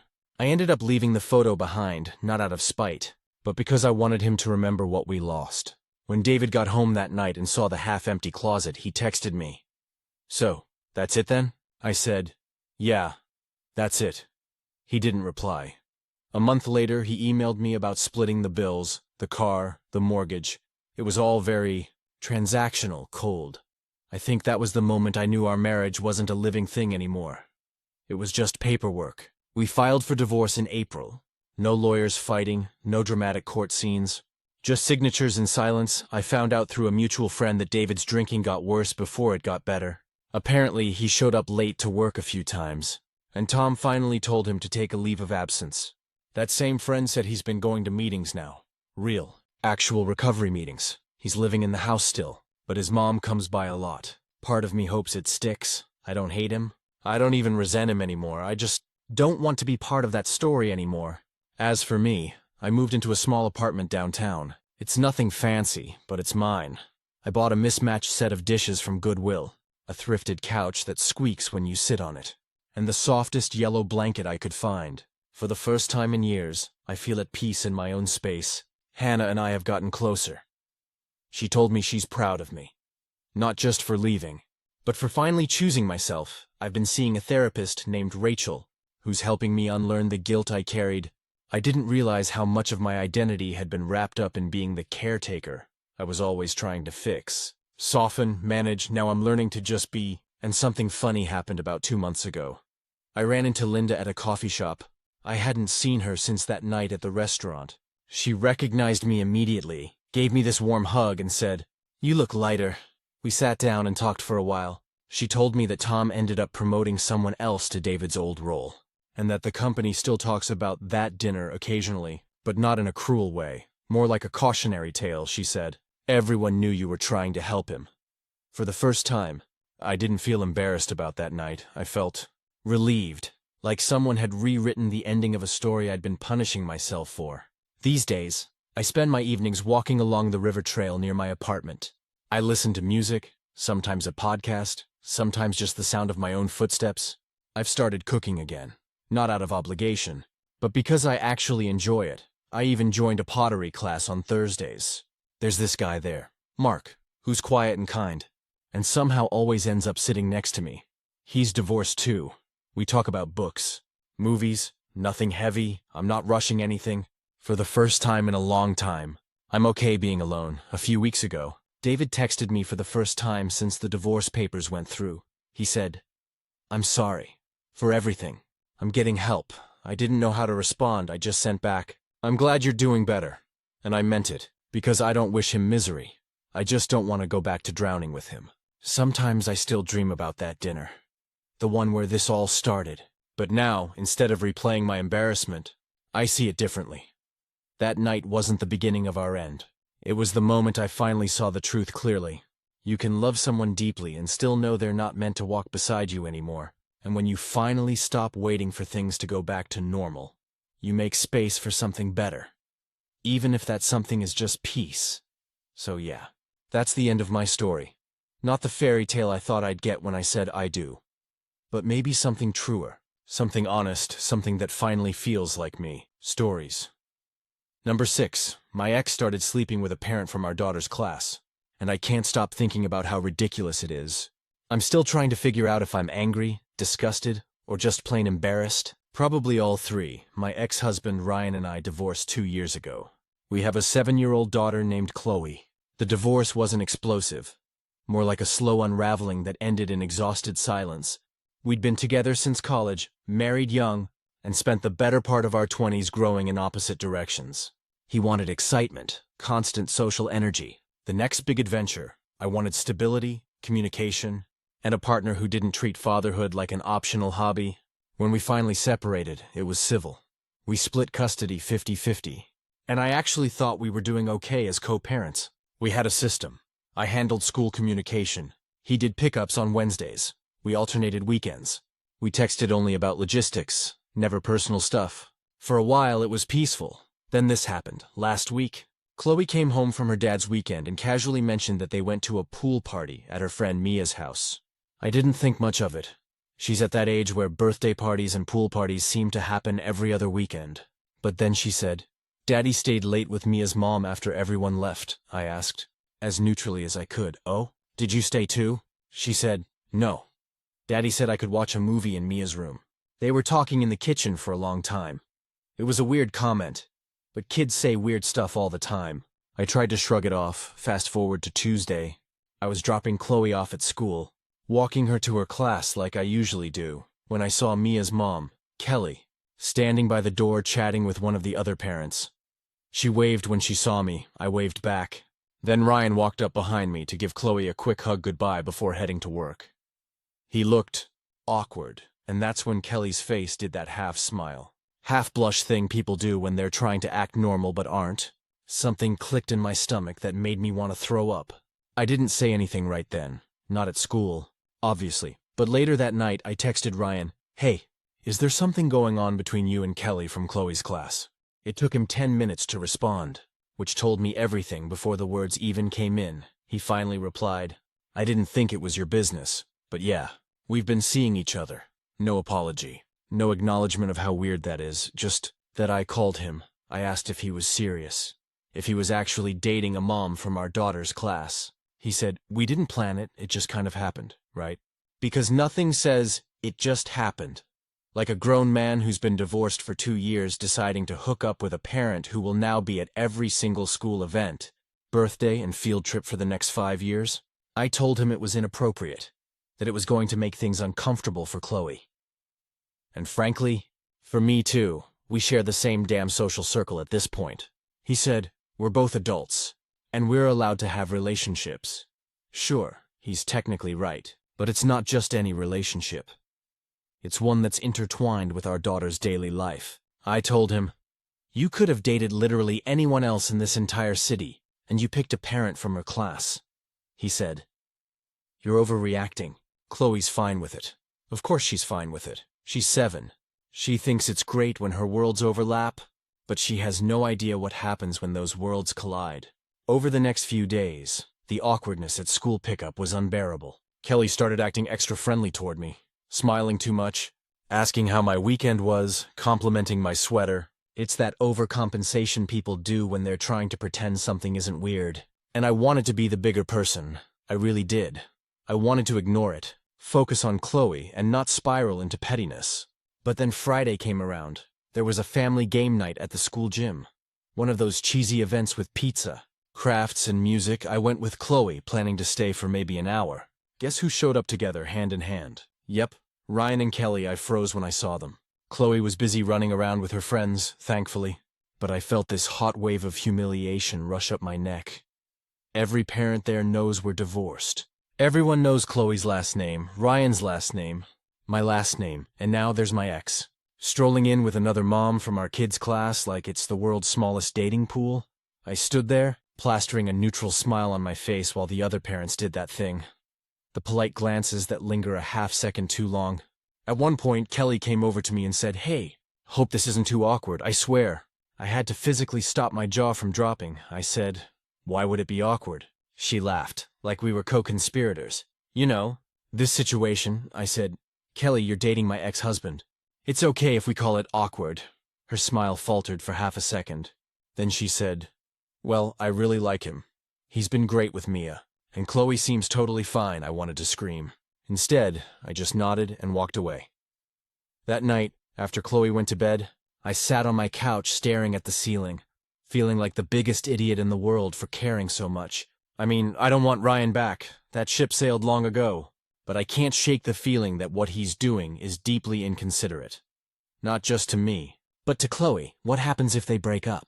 If things end badly, does that mean Chloe suddenly can't go to her friend's house anymore? Does she have to watch another adult disappear from her life because her dad can't think beyond his next infatuation? And beyond that, what kind of message does it send her? That it's okay to entangle your personal drama with your kid's life like that? I keep telling myself I shouldn't care, that it's not my business.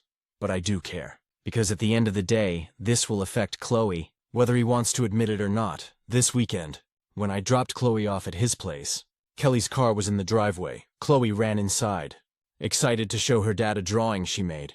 I stood there in the doorway, and Ryan looked up from the kitchen. He said, "Hey," I said, "this is really what you want to do? You're sure about this?" He shrugged. "Yeah, she makes me happy." I looked at him for a long second.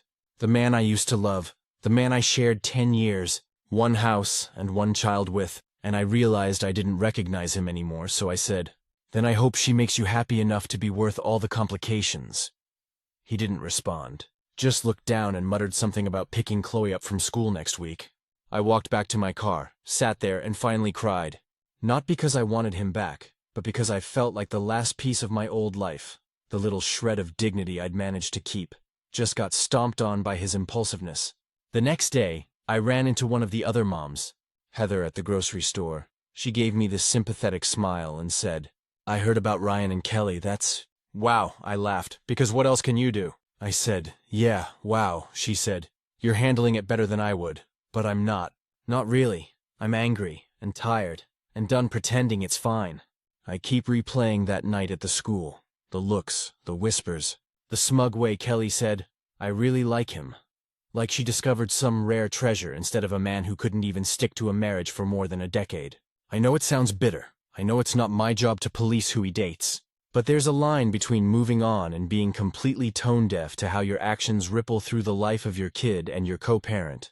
And the fact that he doesn't see that, or worse, doesn't care, tells me I made the right choice 2 years ago. Still, I can't lie. Every time I see Kelly at school now, part of me wants to roll my eyes so hard I can see my brain. Maybe one day it won't bother me. Maybe when Chloe's older and this is just another funny "my parents were weird" story, I'll laugh about it. But right now it just feels ridiculous. Update: my ex started sleeping with a parent from our daughter's class. It's been 4 months since I wrote that post, and I wish I could say everything's smoothed out. That I moved on, and that Ryan and Kelly fizzled quietly, never to be spoken of again. Unfortunately, real life doesn't usually give you that kind of clean ending. For a while, things seemed to settle. I avoided unnecessary interaction with either of them. I did drop-offs, Ryan did pickups, and Kelly somehow found a way to always look like she wasn't trying too hard at school events, which almost made it worse. She'd show up in these carefully casual outfits, messy bun, sunglasses, that cool mom confidence. While I stood there pretending I didn't notice every whisper and side-eye, Chloe, bless her heart, was just happy. She loved that her 2 favorite adults, besides me, seemed to get along. She told me things like, "Daddy and Kelly made pancakes with chocolate chips and Mia came over." I nodded, smiled, and then went to the bathroom to silently count to 10 so I didn't roll my eyes out loud. But then came the incident. It happened about 6 weeks ago, right before spring break. The school had a reading under the stars night. Kids in pajamas, flashlights, teachers reading stories, hot cocoa, the whole deal. I went, of course. Chloe wanted both of us there. Ryan and Kelly came too. And at first, everything was fine. The girls were running around in their little fuzzy slippers, giggling. The adults were mingling, trying to look interested in the principal's speech about the importance of family literacy. Then, about halfway through the event, one of the teachers, Mrs. Lopez, came over to me with this awkward smile and said, "Hi, could I talk to you for a second?" My stomach immediately dropped because teachers never ask to talk for a second, unless something weird is happening. We stepped aside and she said, "I'm so sorry." But Chloe and Mia were in the classroom telling another student that their parents are going to get married soon. I blinked. "Excuse me?" She said, apparently. They overheard Mr. Ryan and Ms. Kelly joking about it, but the girls took it seriously. They've been telling everyone they're going to be sisters. I just stood there for a moment, trying to process that, because not only had Ryan and Kelly decided to play house, but they apparently thought it was cute to make marriage jokes in front of our 7-year-old. I took a deep breath, thanked the teacher, and found Chloe. I knelt down and gently asked her what she'd heard. She said, "Daddy said he's gonna marry Kelly so me and Mia can live together forever." I smiled, the kind of tight smile you do when you're 1 second from losing it, and said, "That sounds exciting, sweetheart. But sometimes grown-ups say things like that when they're just joking, okay?" She frowned and said, "But Daddy said he means it this time." That was the first moment I felt genuine panic. I didn't say anything to Ryan at the event. I refused to make a scene, but the minute I got home I texted him, "Did you tell Chloe you're marrying Kelly?" He replied almost immediately, "We might someday. What's the big deal?" I called him. "The big deal," I said, trying to keep my voice calm, "is that you told our daughter something that she clearly believes is happening soon. That's confusing for her." He said, "I didn't promise her anything. She just overheard us talking." "Talking about what, Ryan? Getting engaged? Blending families? Do you even think before you speak?" He sighed and then said, "You're blowing this out of proportion. As usual." That's when I realized there's no universe in which this man will ever see the problem until it explodes in his face. Fast forward 2 weeks later, it exploded. Kelly showed up at school drop-off without Ryan. She looked frazzled. Her usual polished energy was gone. I said hi, and she gave this weird half-smile and said, "Rough morning." I didn't ask, but she told me anyway. "Ryan and I are taking a break, I swear." I almost laughed out loud. Not because I enjoy other people's pain, but because the irony was too much, apparently. Ryan had told her he wasn't ready for that kind of commitment. When she brought up moving in together, she thought they were heading towards something serious. He thought they were having fun. Classic, the best part? Chloe didn't even seem fazed. "Kids are resilient in the strangest ways," she just said. "Daddy and Kelly aren't together anymore, but that's okay. I still play with Mia." I did my best not to show relief, but inside I felt this massive weight lift off me. Not just because it ended, but because it ended without me needing to do anything. Ryan's choices finally caught up to him after the breakup. I noticed he became more present with Chloe. He stopped texting during drop-off. He asked about her schoolwork, her friends. For the first time in a long time, I saw him actually show up. Maybe it was guilt, maybe it was heartbreak, maybe he just got tired of being a walking cautionary tale. About 2 weeks ago, he even apologized. We were sitting in the car after exchanging Chloe, and out of nowhere he said, "You were right. It was stupid." I looked at him and said, "Which part?" He gave this half smile. "All of it, Kelly, the timing. Everything. It wasn't dramatic or emotional, just quiet. Honest." I nodded and said, "I appreciate that," and that was it. No big closure moment, no emotional hug, just a simple acknowledgement that maybe he finally understood what I'd been trying to say since day one. Now, when I see Kelly at school, we're polite, not friendly, not hostile, just polite. She and Ryan clearly don't talk anymore. And honestly, I think she's embarrassed. She probably should be. Not for dating someone divorced, but for picking that divorced man in the smallest social circle imaginable. Chloe's happy again. She's back to talking about soccer and her new obsession with slime instead of wedding plans between her dad and her best friend's mom. As for me, I've been focusing on myself. I started running again, I joined a weekend book club. I even went on a few casual dates. Nothing serious. Just dipping my toes back in the world of adults who can hold conversations without involving school pickup schedules. Every now and then, I catch myself laughing about the absurdity of it all, like I actually lived through a storyline that sounds like something from a bad sitcom. My ex-husband hooked up with a mom from our kids' class. If nothing else, It taught me two things. You can't control what your ex does, but you can absolutely control how much space it takes up in your head.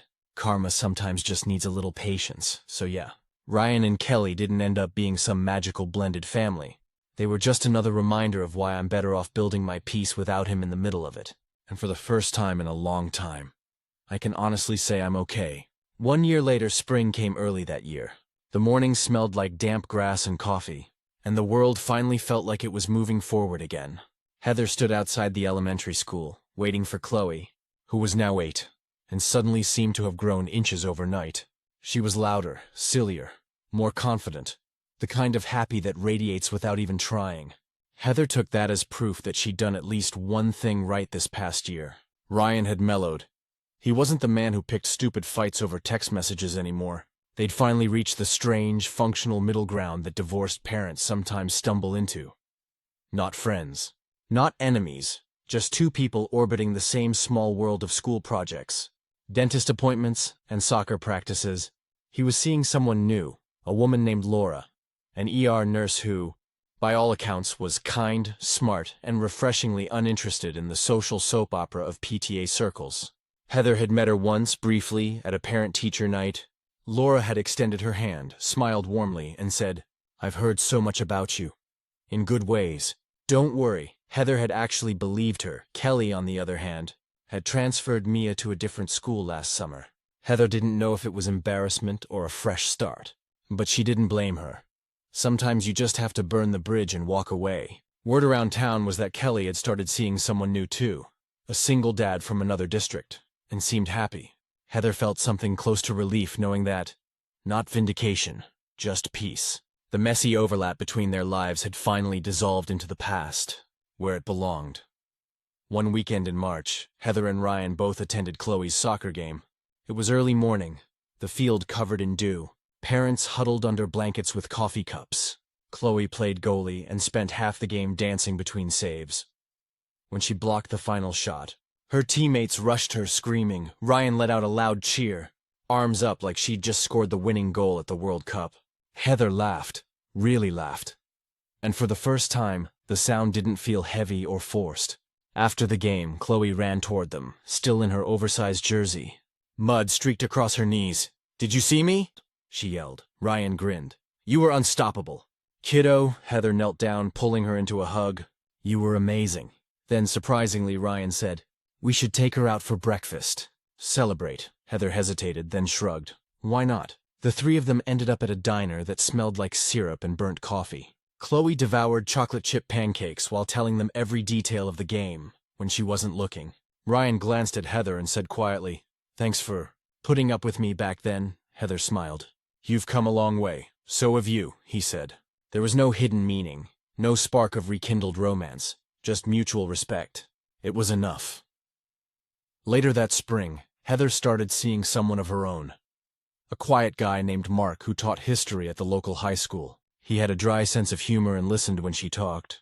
Like really listened. They took things slow, no drama, no sudden declarations.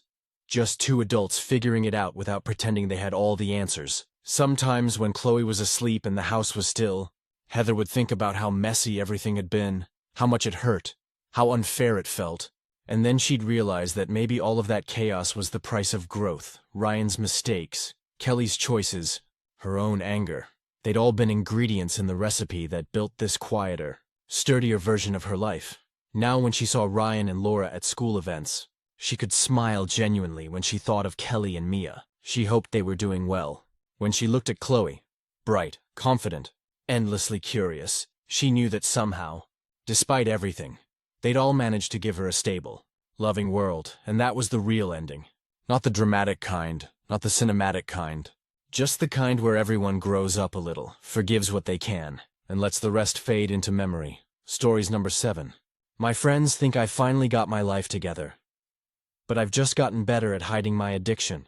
I've lost track of how many people have told me, "I'm proud of you." In the past year, my mom, my coworkers, my girlfriend, even my boss pulled me aside last week and said, "You're a completely different person, man, and maybe that's true. I am different. I'm better at pretending. Everyone thinks I'm clean. I'm not.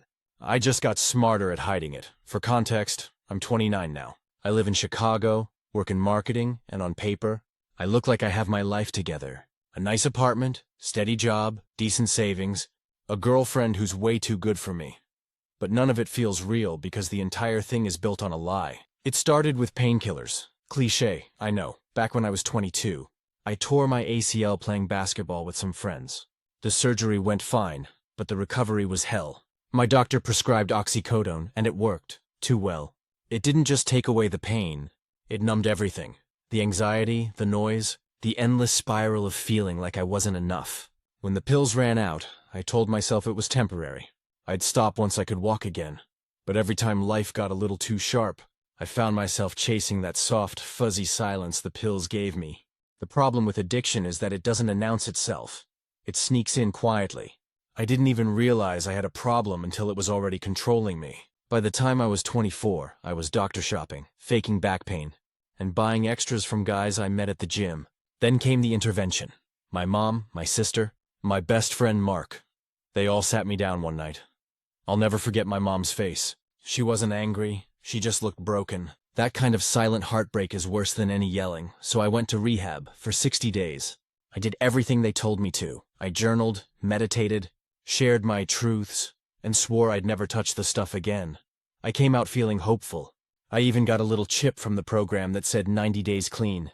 I carried it in my pocket for months, but hope fades fast when the world doesn't stop being hard. At first, I stayed clean because I was terrified of disappointing everyone. But after a while, that fear faded, replaced by the familiar whisper, "Just one more." I relapsed quietly. I didn't go back to the same dealers or use the same doctors. I got smarter. I started ordering online from sketchy pharmacies that shipped discreetly. I limited myself to small doses, convincing myself that if I wasn't nodding off, it didn't count. I got better at managing it. I timed everything: doses, meals, workouts, sleep. To hide the side effects, I kept backup eye drops to cover the constricted pupils, gum for the dry mouth, Vicine for the redness. Everyone started saying things like, "You look great," or "You seem so focused lately." Yeah, focused. Because every single day is an act of mental gymnastics, balancing the high just enough to function without slipping. Even my girlfriend Emily doesn't suspect a thing. She's the kind of person who believes in me more than I deserve. She was with me when I first went to rehab, crying in the hospital parking lot and promising she'd stick by me through anything. She still thinks she saved me. We've been together almost 3 years now, and she's been saying lately that I finally seem at peace. The irony kills me, because the truth is, I've just perfected the act. It's all routine now. I hide the pills in vitamin bottles, carefully wrapped in cotton so they don't rattle. I keep one stash at work, one at home, one in my car. I've learned how to microdose so that I can keep it steady throughout the day. Enough to stay numb, not enough to get sloppy. Sometimes I even trick myself into thinking I'm fine, that I'm in control, that I'm managing it better than before. But deep down, I know the truth. I see it in the mirror every morning. The faint shadows under my eyes, the tightness in my jaw when I smile, the way my hands shake when I go too long between doses. Last week, something happened that cracked my armor a little. Emily found my old rehab coin, the 90 days clean one. I'd kept it in a drawer with random stuff, like old receipts and keys to apartments I don't live in anymore.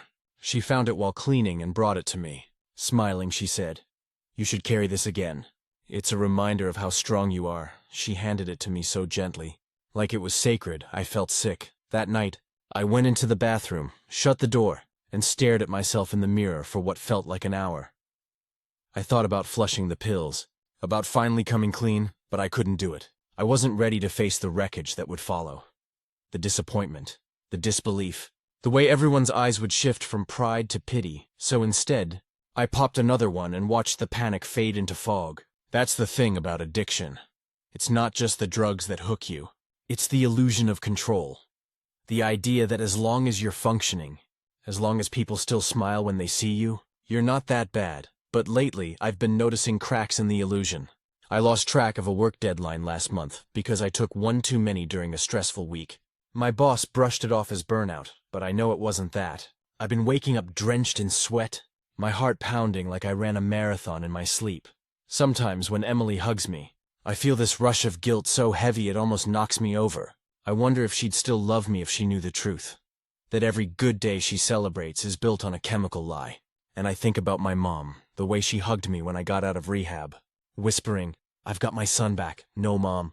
You got the version of me that learned to lie better. Every time I look at that coin, I feel like it's staring back at me, asking, when will you actually earn me? I don't know. Maybe never. I wish I had a neat ending to this story. A redemption arc, a confession, a happy ending where I finally flush the pills and start over. But that's not where I am. I'm somewhere in between. Too scared to stop, too exhausted to keep going. I know it's only a matter of time before it all collapses. Addictions don't stay hidden forever. They always find a way out, maybe someday. I'll be ready to tell the truth, but not today. Today I'll smile, show up to work on time, hold Emily's hand, and pretend I'm fine. Because that's what I've gotten best at. Pretending. Update. Someone finally found out. And everything's unraveling faster than I can control. I knew this day would come eventually. I just didn't expect it to happen the way it did. Quietly. Suddenly, and in the middle of an ordinary afternoon. It's been about 2 months since I wrote that first post. Since then, nothing has really changed, at least on the surface. I still show up to work every day, still go to the gym, still have dinner with Emily most nights, still play the role of the reformed guy who finally has his life together. But inside, things have been slipping. The dosage crept up again, little by little. I told myself I'd earned it, that I could handle a little more, especially with how stressful work had been. My company was in the middle of a major project launch, and I was leading a team for the first time. The pressure was brutal, so I used more and more to keep the edge off, to stay sharp, to make it through the endless Zoom meetings with a smile that didn't feel forced. It worked for a while, until it didn't.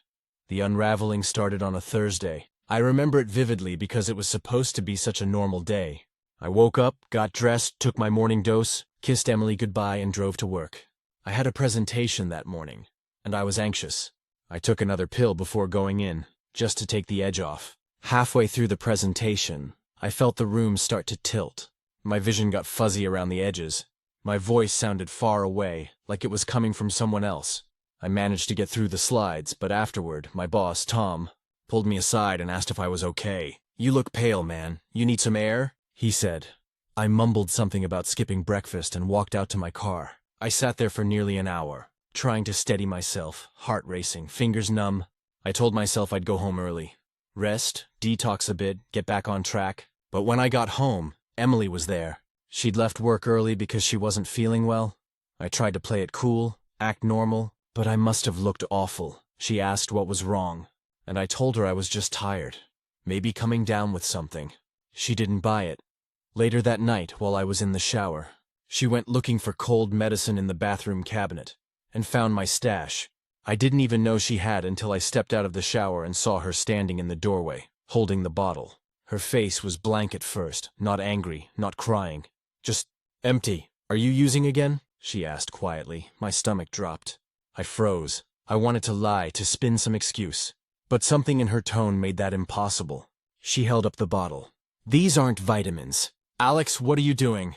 I panicked, said something stupid like, "It's not what you think," which, of course, made it worse. She walked into the living room, sat down, and just stared at the floor. I stood there, dripping water onto the carpet, feeling more naked than I ever have in my life. Finally, she said, "I thought we were past this. I thought you were better."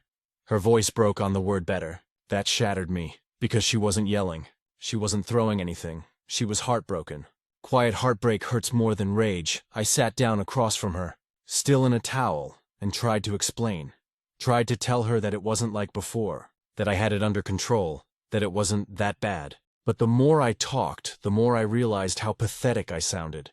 Every excuse was recycled from the old days. The same things I said to my mom and Mark before rehab.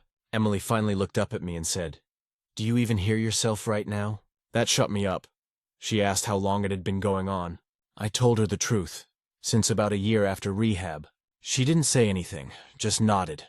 Like she was slowly realizing that every smile, every "I'm proud of you," every quiet dinner where I pretended to be okay, all of it was built on a lie. She said she couldn't stay with me if I didn't get help, that she loved me, but she couldn't live like this again. And then she left. Just like that. She packed an overnight bag and went to stay with her sister. I didn't stop her. I couldn't. What was I going to say? Wait, I promise I'll really quit this time? She's heard that before. So has everyone. That night, I sat on the floor for hours, holding that damn rehab coin again. The same one she found a few months ago. I turned it over and over in my hand until my fingers hurt. I didn't use that night, or the next day, but on the third day, the withdrawals hit, the shakes, the cold sweats, the pounding in my head. I broke. I told myself it was just to stabilize, that I'd quit tomorrow. But tomorrow never comes when you're an addict. A few days later, my boss called me into his office. Someone had noticed I'd been off lately, missing meetings, forgetting tasks. He asked if everything was okay at home. I told him I was just stressed. He suggested I take a week off to get my head straight. So now I'm sitting in my apartment alone, on leave, pretending to everyone that I'm just burnt out from work. Emily hasn't come back. She texts sometimes to check in, but it's polite, distant. I know she's protecting herself, and I don't blame her. Mark, my best friend, found out too. Emily called him after she left that night. He came over the next morning, furious, said, "You had everyone fooled, man, including me." I tried to apologize, but he just shook his head. "You're not sorry you used. You're sorry you got caught." He's right. That's the part that hurts the most. Realizing that the people who loved you most have stopped believing you can change. I wish I could say this was my rock bottom, that I'm finally ready to get clean again. But the truth? I don't even know if I believe myself anymore. I want to stop, I do, but wanting and doing are oceans apart. So now I'm sitting here in the dark, typing this, surrounded by the wreckage of a life I spent years pretending to rebuild. Everyone's gone, and all that's left is the truth. The one I've been running from since I walked out of rehab years ago. I'm not clean, I never was. I just got better at lying, until I couldn't anymore. Final update. I finally told the truth, and now I'm starting over. For real this time. I didn't plan to write another update. Honestly, I thought the last one would be it, but it's been about 3 months since everything fell apart. And for the first time in years, I feel like I'm actually living again, not just maintaining a facade. After Emily left, I spiraled hard.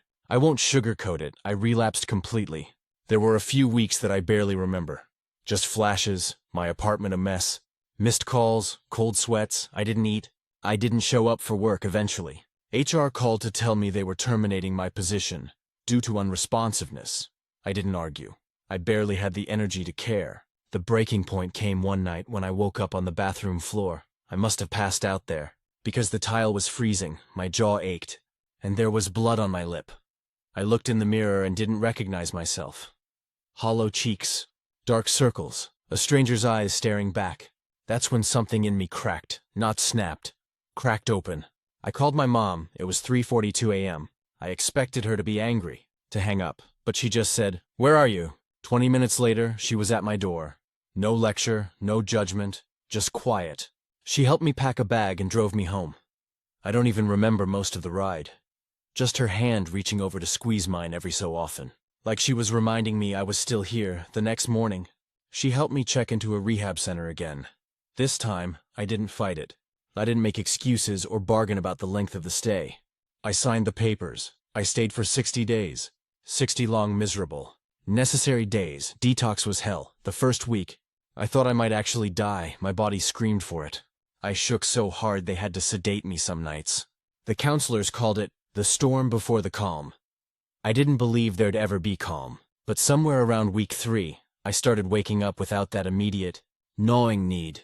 It was small at first, like a whisper instead of a scream. I could finally think, eat, talk. I started going to group sessions. There was one guy there, James, mid-30s, construction worker. He'd lost everything. His wife, his house, his job. But he had this way of speaking about addiction that hit me hard. He said, "It's not about quitting the drug. It's about killing the person who needed it." That stuck with me. Because that's what I'd been doing wrong all along. I kept trying to go back to who I was before. The version of me that everyone liked. The one who looked stable, who smiled in pictures and had his job together. But that version of me was a lie. He was sick. He just wore clean clothes. I started being brutally honest in those sessions. About everything. The lies, the hidden pills, the fake sobriety. The way I manipulated people's trust like currency. I confessed to things I'd never even told Emily or Mark. And instead of judgment, I got nods of understanding. Because everyone there had done it too. By week 6, something shifted. The counselor asked me, "Who are you without the hiding?" I didn't know how to answer, but for the first time, I wanted to find out. When I got out, my mom let me stay in her guest room. I felt embarrassed. 24 years old, jobless, broke, and detoxing in my childhood home, but it was safe. She made coffee every morning and sat with me on the porch in silence. No big speeches, just presence. About a week after I got home, Emily came by. I wasn't expecting her. My mom must have told her I was out. She stood in the doorway, awkward, unsure if she should come in. She said she just wanted to see how I was doing. I told her the truth, that I'd relapsed, lost my job, but that I was actually trying this time. No pretending. We talked for a long time. She cried. I did too. I told her I didn't expect her to take me back, that she deserved someone who didn't have to rebuild from ashes. She said, "You're not ashes. You're just raw." We didn't hug, not yet, but it was the first time I felt forgiven, even if she hadn't said the words. Mark called a few days later. He'd heard from Emily. He wanted to meet up for coffee. I almost said no. Shame's a hell of a thing, but I went. He didn't yell. He didn't even mention the last time we'd seen each other. He just said, "I'm glad you didn't die." That was enough. These days, my life is small, and I mean that in the best way possible. I work part-time at a local bookstore. It's quiet, predictable, and nobody expects me to be the guy who has it all together.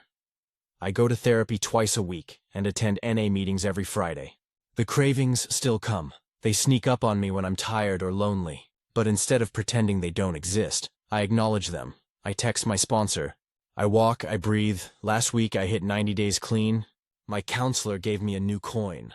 Bright silver, heavier than I remembered. On one side it says, "To thine own self be true." I keep it in my pocket, not as proof of success, but as a reminder of how fragile honesty is, and how easy it is to lose. I don't know if Emily and I will ever get back together. We talk sometimes. She came to one of my meetings last week and just sat in the back. Afterward, she said, "I'm proud of you." That was the first time she'd said those words in a long time. I still have bad days. Some mornings I wake up and feel that old, heavy fog in my chest. But now I know how to face it instead of bury it. For the first time, I'm not pretending to be clean. I am clean, messy, flawed, rebuilding, but clean.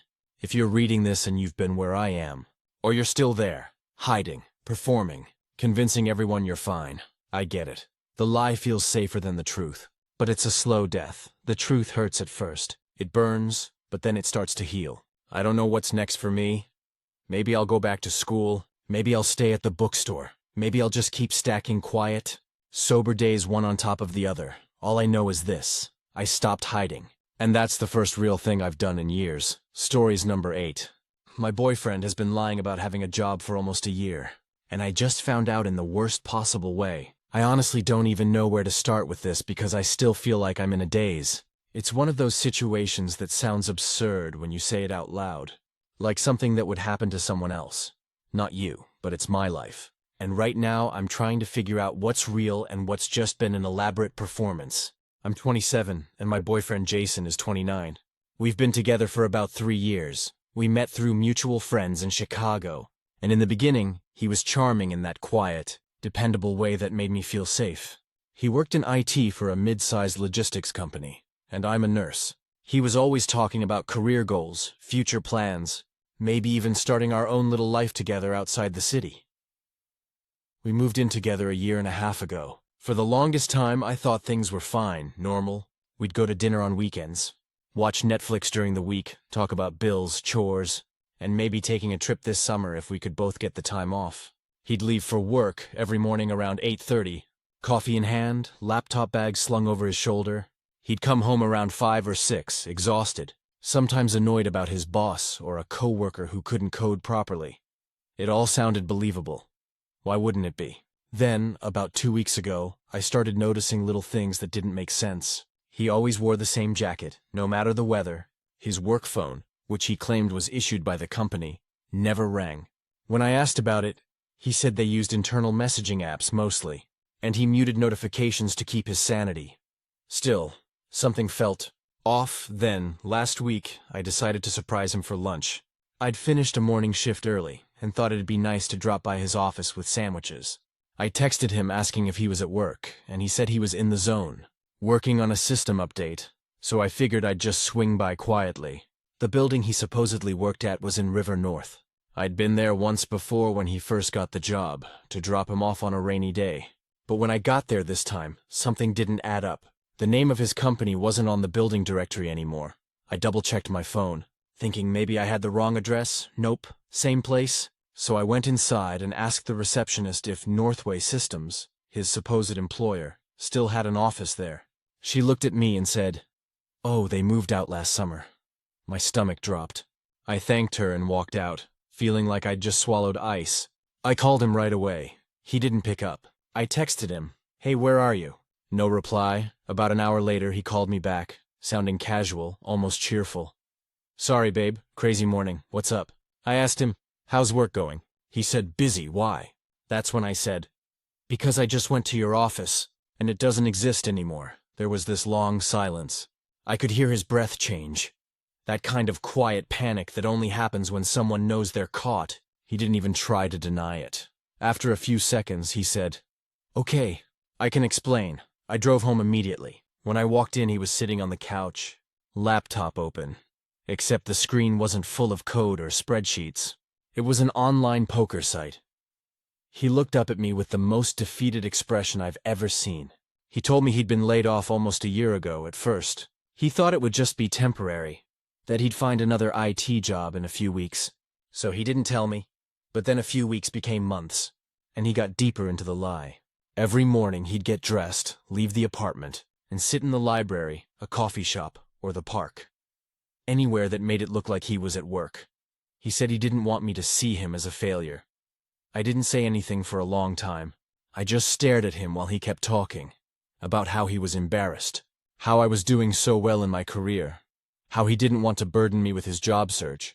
He'd been living off his savings, and when that ran out, he started using his credit cards. When I asked what he was doing now, he admitted he'd been gambling online, trying to make some money back. I wanted to scream. Not because of the job, but because of the lies. Every morning, every fake story about coworkers, every casual rough day at work, it was all an act. He said he planned to tell me soon. He swore he was close to landing a remote contract job. But when I checked his inbox, he gave me permission. There were no applications, no recruiter emails, nothing. That's when I realized he'd stopped trying months ago. He'd just given up. I asked him if he was using anything. Because the erratic behavior, the secretive attitude, it all reminded me of my brother when he relapsed years ago. He swore he wasn't. But I noticed a half-empty prescription bottle on his desk, one that wasn't in his name. I didn't say anything then. I just took a mental note. The next few days were a blur. He stayed in the guest room. I went to work and came home to silence. We talked a little. More like exhausted, cautious exchanges. He keeps saying he didn't mean to hurt me, that he thought lying would buy him time. But time for what? To keep pretending? To let our relationship rot quietly while I believed we were building something real? I still love him, and that's the worst part. Because even now, knowing all this, I see the person he used to be. The one who made me coffee before my 6 a.m. shifts, who talked about getting a dog, who held my hand through my dad's surgery last year. But now I can't tell which parts of that were real, and which parts were just another thing he was performing to hold it all together. He asked me last night if I'd give him a chance to fix things. Said he'd start therapy, look for real work again, tell me the truth about everything from now on. And I just sat there, staring at the man I thought I knew and asked, how do you rebuild something when the foundation was a lie? He didn't have an answer. Now I'm sitting here in our living room, typing this while he's asleep in the other room. His laptop is on the table again, and I saw the poker site open earlier, which means he hasn't stopped. I don't know if I can stay, I don't know if I even should, but walking away feels impossible when part of me still believes in the version of him that existed before all the lies. Everyone around us thinks we're this stable, loving couple. People at work always say, "You and Jason are such a strong team." They think we're doing great, that he's thriving, that we're saving up for a house. They think I'm happy. They think he's responsible. They think we're clean, but we're not even close. We just got better at hiding it. Update. I found out. It was even worse than I thought, and I don't know how to come back from this. It's been almost a month since I found out Jason had been lying about his job, and I wish I could say things were clearer now, but if anything, it's messier. I've learned more in the last few weeks than I ever wanted to know about what's been happening behind my back. and I don't think I can keep pretending that love is enough to make any of this make sense. After that night when I wrote my first post, Jason promised me he'd start fixing things. He said he'd stop gambling, apply for real jobs, maybe even start therapy. I told him that if he wanted to stay, I needed complete honesty. No more pretending. He agreed. He even looked relieved, like confessing had taken a weight off him. But relief doesn't last long when someone's used to living in lies.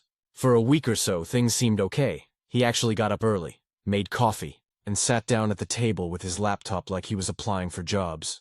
He even printed out a few resumes, left the apartment to drop them off, and came back with stories about interviews or networking events. I wanted to believe him. I really did. But I couldn't shake the feeling that something was still wrong. One night, about 2 weeks ago, I woke up around 2 a.m. and noticed he wasn't in bed. I went to the living room and found him sitting on the couch, laptop open, the glow of the screen lighting up his face. When he saw me, he slammed it shut, too fast. My stomach dropped. I asked, "What are you doing?" He said, "Just watching some videos." Couldn't sleep. I told him to open the laptop. He refused. We sat there in silence for a full minute before he finally sighed and handed it over. When I opened it, the poker site was right there. Except this time, it wasn't just small bets. There were deposits, big ones, thousands. My chest went cold. I scrolled further and saw his bank balance. Almost nothing left. "Credit cards maxed," he whispered. I was trying to win it back. I swear, I just stared at him, feeling that slow, sick wave of realization hit me again. All those mornings of job hunting, all the fake interviews. He'd been gambling the whole time. I asked him if he'd been using anything again. Because he was twitchy, sweating, barely able to hold eye contact. He swore he wasn't, that it was just stress. But something about the way he looked, the tremor in his hands, the hollow under his eyes, felt too familiar. My brother went through the same thing years ago. I've seen what addiction looks like when it's wrapped in shame. The next morning, I searched the apartment while he was showering, and I found it. A small pill bottle behind the cleaning supplies under the sink. Not his name. Not prescribed. When he came out and saw me holding it, he froze, didn't even try to deny it this time. He said, "I've been using again just to cope. I'm sorry." I felt like my chest had caved in. Because suddenly it all made sense. The erratic mood swings, the disappearing money, the hollow apologies. He told me it started a few months after he lost his job. He said he didn't plan to fall back into it, that it started with just one because he couldn't sleep, then just one more to feel motivated, and before long it became a full relapse. He said he didn't tell me because he didn't want me to see him the way he saw himself. Weak, broken, worthless. I wanted to scream that this wasn't weakness, that it was deception. But when I looked at him, all I saw was someone drowning and dragging me down with him. I told him I couldn't do this anymore unless he got real help. Not promises, not words. Help. I even called my brother, who's been clean for 6 years, and asked him to talk to Jason. They met the next day. My brother later told me that Jason was open at first, but then got defensive when rehab came up. Said he didn't need it, that he could fix it on his own. That was 2 weeks ago. Since then, everything's been tense. I told him he could stay here only if he went to meetings or therapy. He agreed. But guess what? He hasn't gone to a single one. I caught him lying again last weekend. He told me he was going to an NA meeting downtown, but I tracked his phone. Yes, I did. I'm not proud of it. And saw he was at a casino in Rosemont. When he came home later, he smelled like cigarettes and cheap whiskey. When I confronted him, he broke down crying. He said, "I hate myself. I don't know how to stop. I believe that part. I do. But I can't keep watching him destroy himself. Or me with him, so I told him to leave. He begged me not to. Said he'd move his stuff to his friend's place. Check into a program next week. But next week is what he's been saying since last summer." I told him I couldn't trust next week anymore. He packed a few bags and went to stay with his cousin. He's texted me a few times. Long, emotional messages about how he's finally hit rock bottom. How he wants to change. I haven't replied. Not yet. Because I've spent too long being the person who fixes things for him. The nurse, the caretaker, the forgiver. And I can't do that anymore. I've been going to therapy myself now, trying to untangle why I stayed for so long in a relationship that was built on secrets. My therapist said something that really stuck with me. That sometimes we fall in love with the potential of a person, not the reality, and I think that's what happened.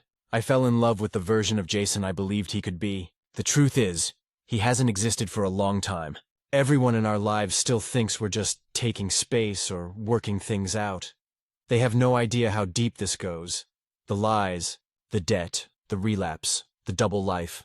At work, people still ask about him. How's Jason? How's the job hunt? I just smile and say, he's figuring things out, because what else can I say? That the man I loved has been lying to me for nearly a year and using drugs behind my back while gambling away our savings? I'm not ready to be that honest yet. Maybe I will be someday, but for now I'm focusing on me. On sleeping through the night again. On not flinching every time my phone buzzes. On remembering that love doesn't mean sacrificing your sanity to save someone who doesn't want to be saved. He texted me last night. I'm checking into rehab tomorrow. I'm sorry for everything. I love you. I hope it's true, I really do. But I've learned that hope can be dangerous when it's built on words. Maybe he'll get better this time. Maybe he won't. But for the first time in this entire mess, I know that I can't fix it. And that has to be enough. Everyone thought we were fine. Everyone thought I was happy. And he was hard-working. And we were solid.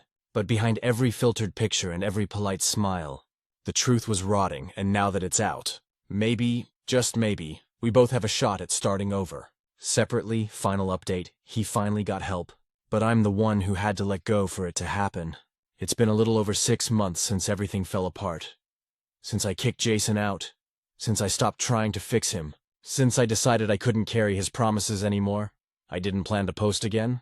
But so many people reached out after my last update asking what happened. And honestly, I think I need to write this for me too.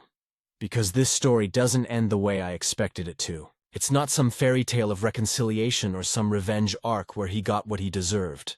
It's quieter than that. Sadder, but also, weirdly, freeing.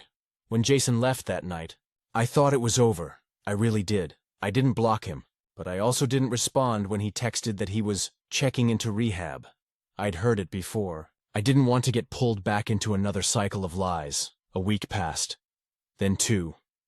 Then 3. And then, out of nowhere, his cousin messaged me. He said, I just wanted you to know. Jason actually did it. He's in a program up stories number 9. My husband wants to back out of his vasectomy over a hypothetical situation. And I don't know how to feel about it. I've been married to my husband, Ryan, for almost 8 years now. We've been together since college, met at a party, fell into that easy, all-consuming kind of love where you feel like you've known the person your whole life. We got married when we were 23, right out of grad school, and our lives have been pretty stable ever since. We both have steady jobs, a little house in the suburbs outside Portland, and 2 kids, Oliver 5 and June 3. I love our family, I really do, but I'm exhausted. 2 kids are already more than enough for me. Pregnancy was rough both times. Complications, bed rest, anxiety, and postpartum depression that almost broke me after June. I told Ryan I didn't want to go through that again. He was supportive at first, said he understood, said he'd take one for the team and get a vasectomy. We talked about it for months. We agreed it was the responsible thing to do. I've been on hormonal birth control for most of our relationship, and it's wrecked my body. Weight gain, mood swings, migraines, all of it. Ryan didn't want me to keep going through that, and I appreciated it. He scheduled the vasectomy earlier this year for July, but a few weeks before the appointment, something changed. It started one night when we were sitting on the couch after putting the kids to bed. He looked at me kind of nervously and said, "Hey, what if something happened to you?" I asked what he meant, and he said, like, what if you passed away, and I wanted to have kids with someone else someday? At first, I laughed because I thought he was joking. But when I saw he was serious, it felt like someone had yanked the floor out from under me. He went on to say he's been having second thoughts about making something so permanent.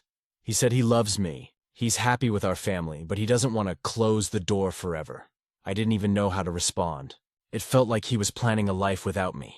A future where I didn't exist. And he was already picturing himself starting fresh with someone else.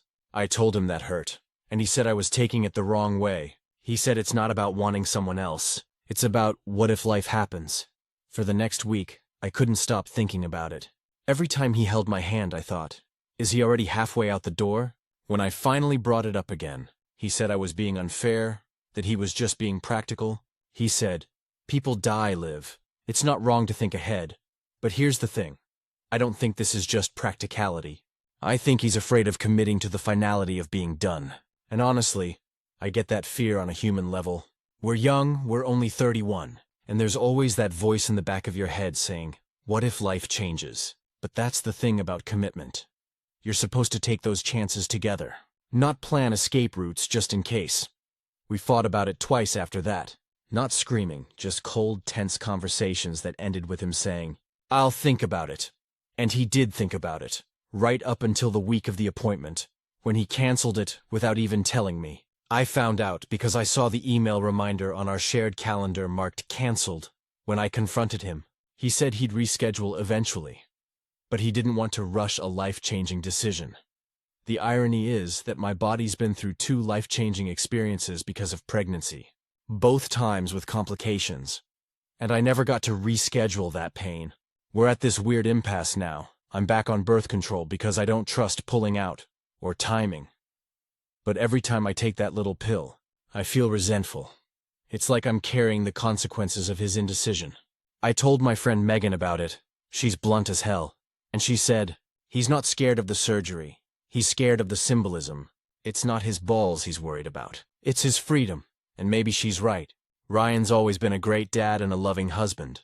He does the dishes, gets up early with the kids, works hard, but lately I can feel this distance, like he's unsure about something bigger than just a medical procedure. Last night I asked him point blank, if something happened to me, do you really think you'd want to start over? Have another kid? He didn't answer right away. He just sighed and said, I don't know.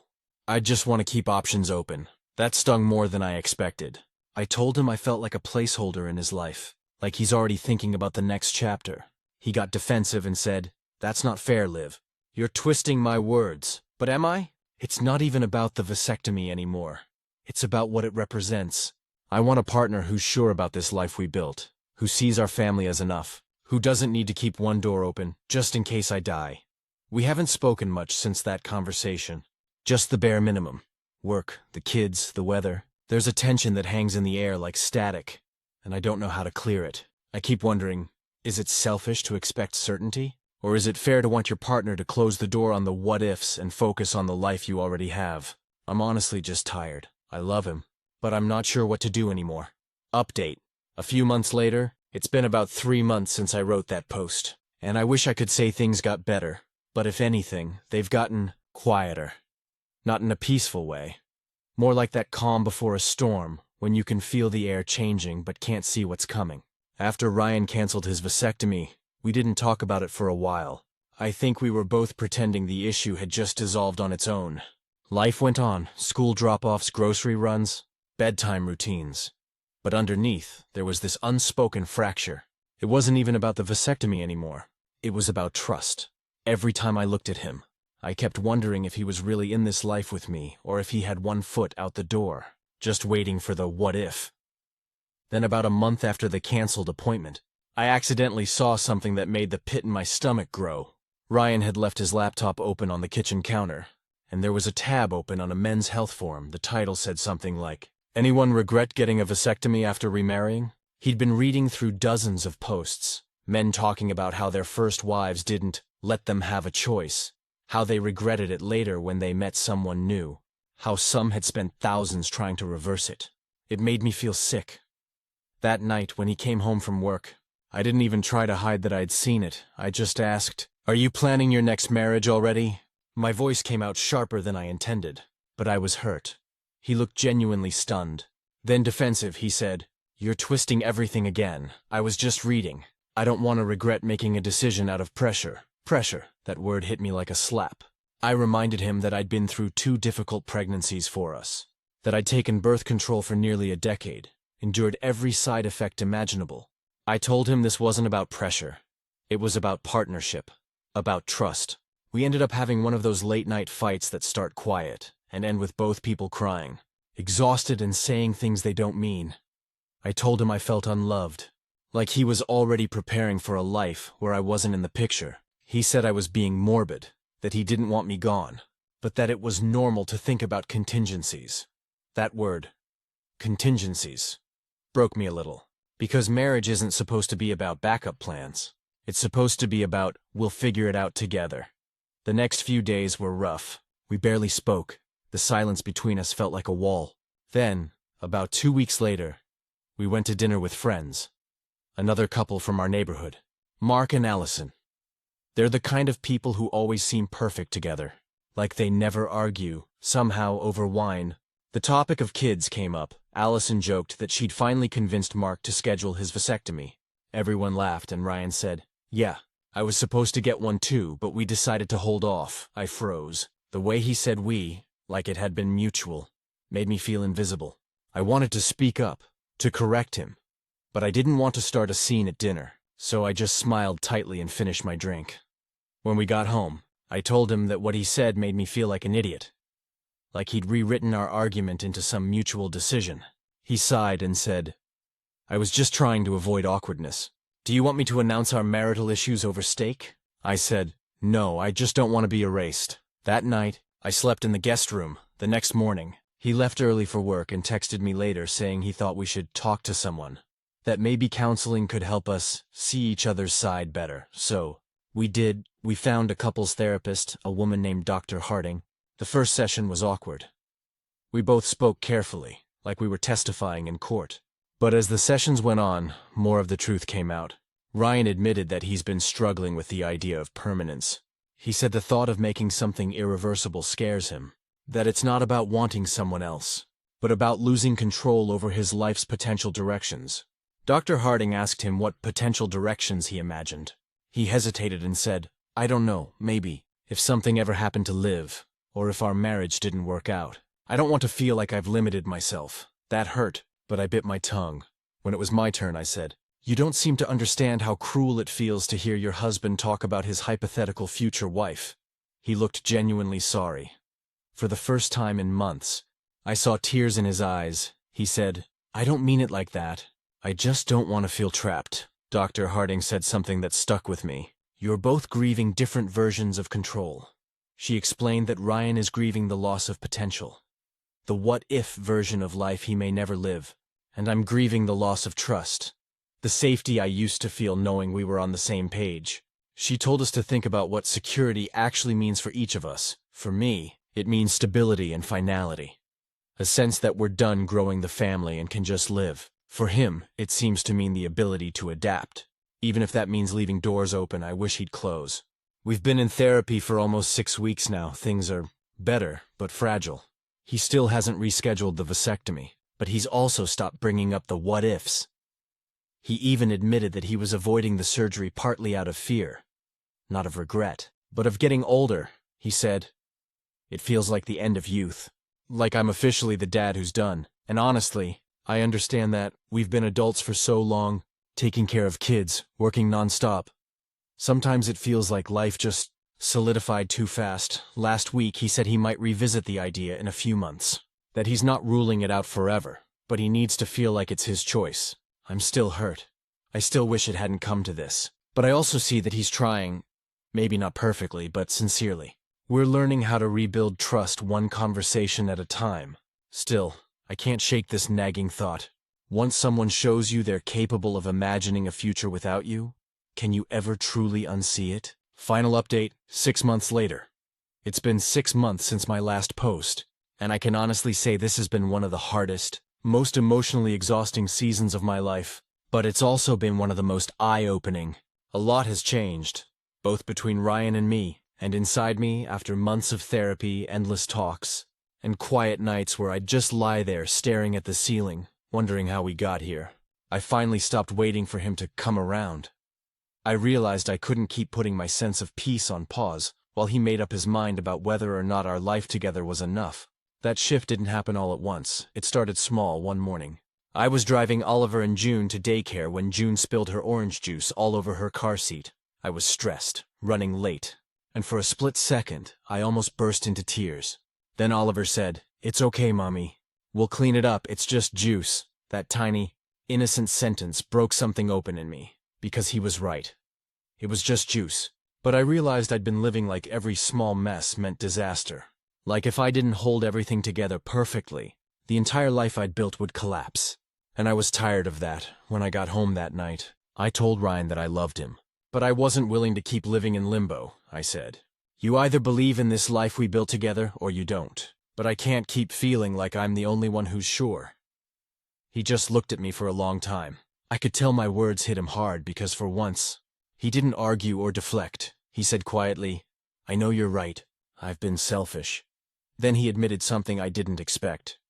That he'd been depressed for months. He said he'd been struggling with the idea that his life was already mapped out at 31.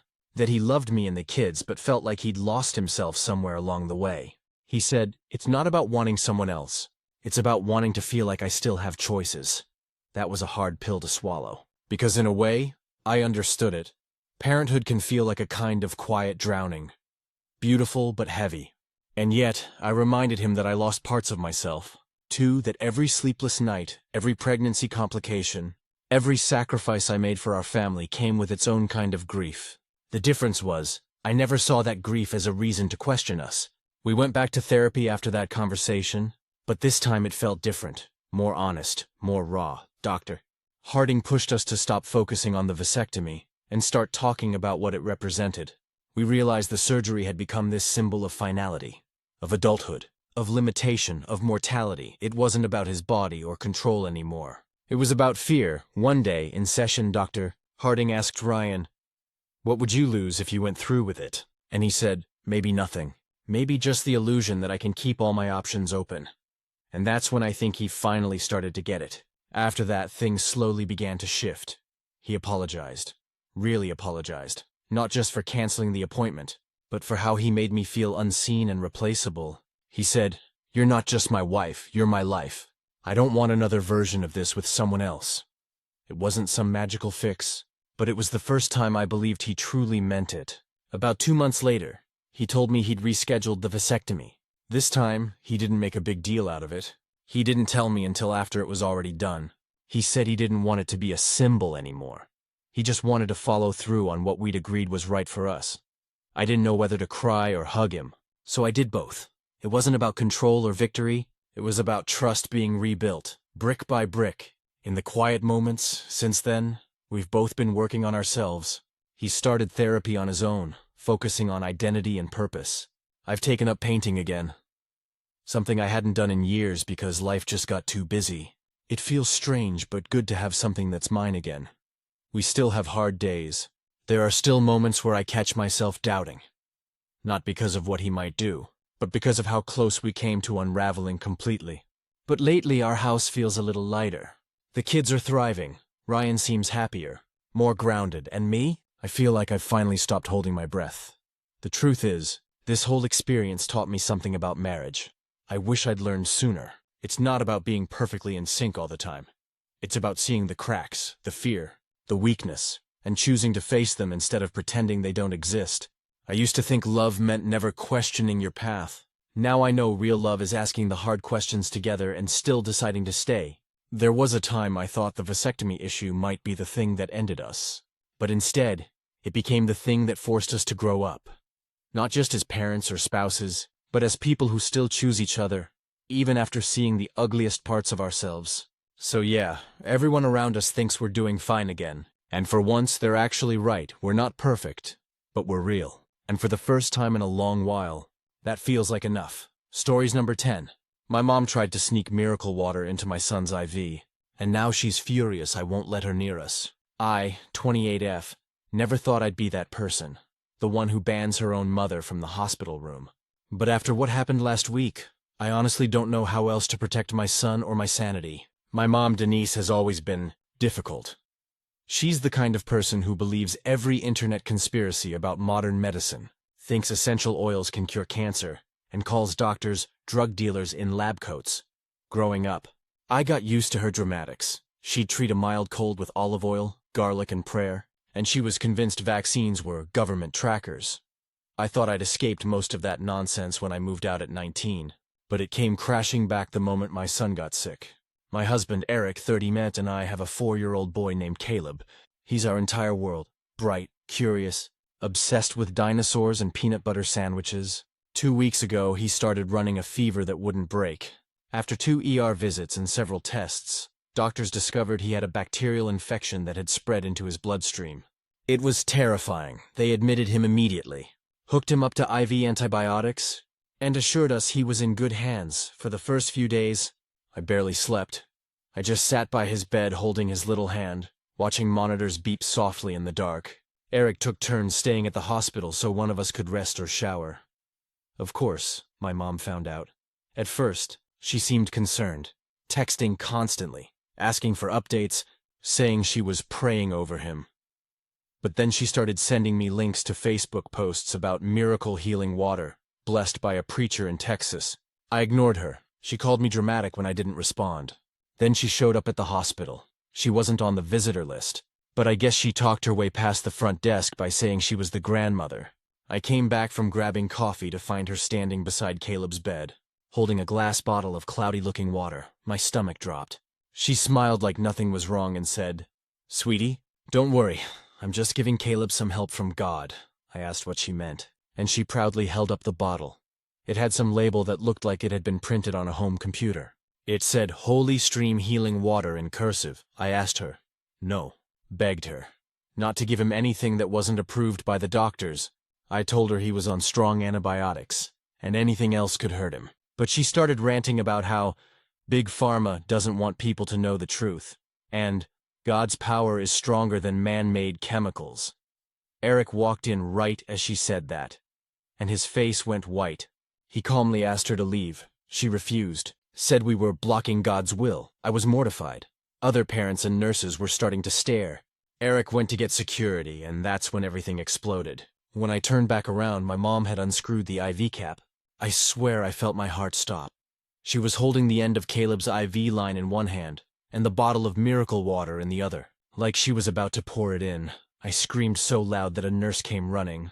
She yanked the bottle away and started yelling for help. Security came, escorted my mom out, and the charge nurse told me they'd have to reinsert a new IV line to make sure everything was sterile. I was shaking so hard I could barely speak. Caleb was crying, confused and scared, asking why Grandma was mad. I didn't even know what to tell him. That night, I called my mom and told her she was not welcome back.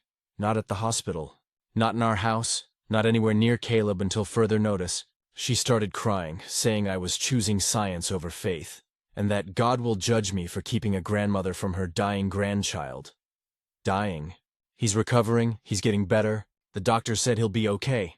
I hung up on her. Since then, she's been calling nonstop, leaving voicemails, sending long texts about forgiveness and obedience. My aunt called me too, saying I should be the bigger person and let your mom see her grandson. I feel guilty, but also furious. My mom almost contaminated my son's IV line. If the nurse hadn't walked in, I don't even want to imagine what could have happened. She keeps insisting she didn't pour it in yet, and that God wouldn't let anything bad happen. But the fact that she even tried, that she unscrewed medical equipment on a child's IV, is beyond reckless. Eric fully supports me banning her. He said, "She's made her choice. You have to protect Caleb," and he's right. But part of me still feels conflicted because she's my mom. I keep replaying that moment in my head, her face so calm, so convinced she was doing the right thing. And that scares me more than anything. Because how do you reason with someone who believes that nearly hurting your child is a test of faith? Caleb's home now, thankfully. He's weak but healing. We've been following the doctor's orders strictly, keeping everything sterile and careful. Meanwhile, my mom's behavior has only gotten worse. She posted on Facebook about how her daughter has been brainwashed by Satan's medicine and refuses to let a grandmother heal her grandson.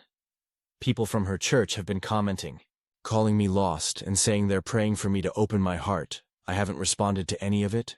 I've blocked her on social media and muted her number, but every so often she gets through using different phones. My therapist says I'm doing the right thing, that it's okay to set boundaries, even with family. But sometimes, late at night, when I'm sitting by Caleb's bed and listening to his soft breathing, I feel this pang of sadness, like I've lost not just my mom, but the illusion that she could ever be normal again. I don't know what's worse, the anger or the grief that follows it, because I still love her. I always will. But love isn't supposed to look like sabotage disguised as faith. So, yeah, everyone thinks I overreacted. My aunt says I broke my mom's heart. But when I think about Caleb's small hand, the IV in his arm, and the way she tried to twist that into some divine mission, I know I did the right thing. I just wish it didn't have to hurt this much. Update, 3 weeks later, I didn't plan to post again. But things have gotten even more complicated, and honestly, I need to get it off my chest. After everything that happened with my mom trying to sneak the miracle water into Caleb's IV, I thought the worst was over. I figured she'd eventually cool down, realize how serious it was, and maybe, apologize. But if anything, she's doubled down. Caleb's been home for almost 3 weeks now. He's doing so much better, still tired sometimes, but his color is back, and he's laughing again. Seeing him play with his dinosaurs like before makes me feel like I can finally breathe again. Eric and I have been taking shifts working from home so one of us can always be with him. It's exhausting, but it's worth it. The hospital sent us home with instructions, medications, and a strict hygiene protocol. And we followed it to the letter, but then my mom started showing up again. The first time was about a week after we got home. I was folding laundry when someone knocked on the door. I looked through the peephole and froze. It was her. She had a grocery bag in her hand and that same forced, sweet smile she always uses when she wants something. I didn't open the door. She started talking through it, saying, "Honey, please. I just want to see my grandson. I brought soup. I made it special with prayer and healing oil." I told her to leave. Calmly, I said, "Mom, you need to go. You're not allowed here until we talk through this with a therapist or mediator." Her voice changed instantly, sharp, angry. "You're poisoning my grandson with chemicals. You're letting them destroy his immune system." At that point, Eric came into the hallway, and the second he spoke, "Denise, you need to leave, or we're calling the police." She started crying, loudly, the kind of crying that's meant to draw attention. Our neighbor across the street even peeked out. She finally left after about 10 minutes, muttering something about evil spirits clouding my judgment. I thought that was the end of it. But it wasn't. A few days later, we got a call from Caleb's daycare director. She said an older woman had come by during outdoor playtime asking to check on her grandson. The staff immediately recognized that Caleb wasn't supposed to have any outside visitors and turned her away. When I asked to see the security footage, sure enough, it was my mom. That's when I realized she wasn't just being stubborn. She was becoming obsessive. I called my aunt, hoping she'd help talk some sense into her, but she just sighed and said, "You know how your mother gets when she feels cornered. Maybe if you just meet with her and let her see that Caleb's okay, she'll calm down." I told her I wasn't risking it. I hung up feeling like I was the crazy one. The next day, I contacted a lawyer. He helped me file for a restraining order, temporary at first, and gave me resources for documenting any further harassment. I hated doing it, but I knew I had to. The weirdest part? Even after the paperwork was filed and she was served, she still sent me letters. Actual handwritten letters, each one full of Bible verses, accusations, and strange ramblings about how God showed her in a dream that Caleb's sickness was a test, and that I'm failing my divine duty as a mother. I don't even recognize her anymore. Eric has been my rock through all of this. He told me something that stuck with me. You can't reason with someone who's built their own world. You can only decide if you're going to live in it with them. I finally started therapy again last week, because I realized how much this whole situation was eating at me. I'd wake up at night panicking that she might show up at the house. Every sound outside made me jump. The therapist helped me unpack a lot, especially the guilt. I've always felt responsible for managing my mom's emotions, ever since I was a kid. She'd cry, and I'd comfort her. She'd rage, and I'd calm her down. It's like I was trained to keep her balanced. But now, with Caleb, I have to choose differently. I have to break that pattern. The turning point came yesterday. We were at the pediatrician for Caleb's follow-up appointment, and as we were leaving, I saw her car. I knew it instantly. The old silver SUV with the Faith Over Fear sticker on the back. She was parked at the edge of the lot. Watching us, Eric noticed too. He put his arm around me and said, "Get Caleb in the car." I did. My hands were shaking. He walked over to her car and stood a few feet away, not yelling, not threatening, but just saying, "Denise, this has to stop. You're scaring your daughter. You're scaring your grandson. You need to leave us alone." She rolled down her window, looked right at me through the windshield, and said something I'll never forget. "I'm not the one hurting him, you are." Then she drove off. I sat there for a long time after that, crying quietly while Caleb napped in his car seat, because in that moment I realized, she's gone. The mom I used to know, the one who used to hold me when I was sick, who used to make hot chocolate after bad dreams. She's buried under all this delusion. I can't save her. The restraining order was approved as permanent this morning. I didn't feel relief, just a dull ache, like closing the door on something that used to be sacred. But at least now, Caleb is safe. And I'm learning to let go of the fantasy that someday she'll just wake up and be the mom I wish she was.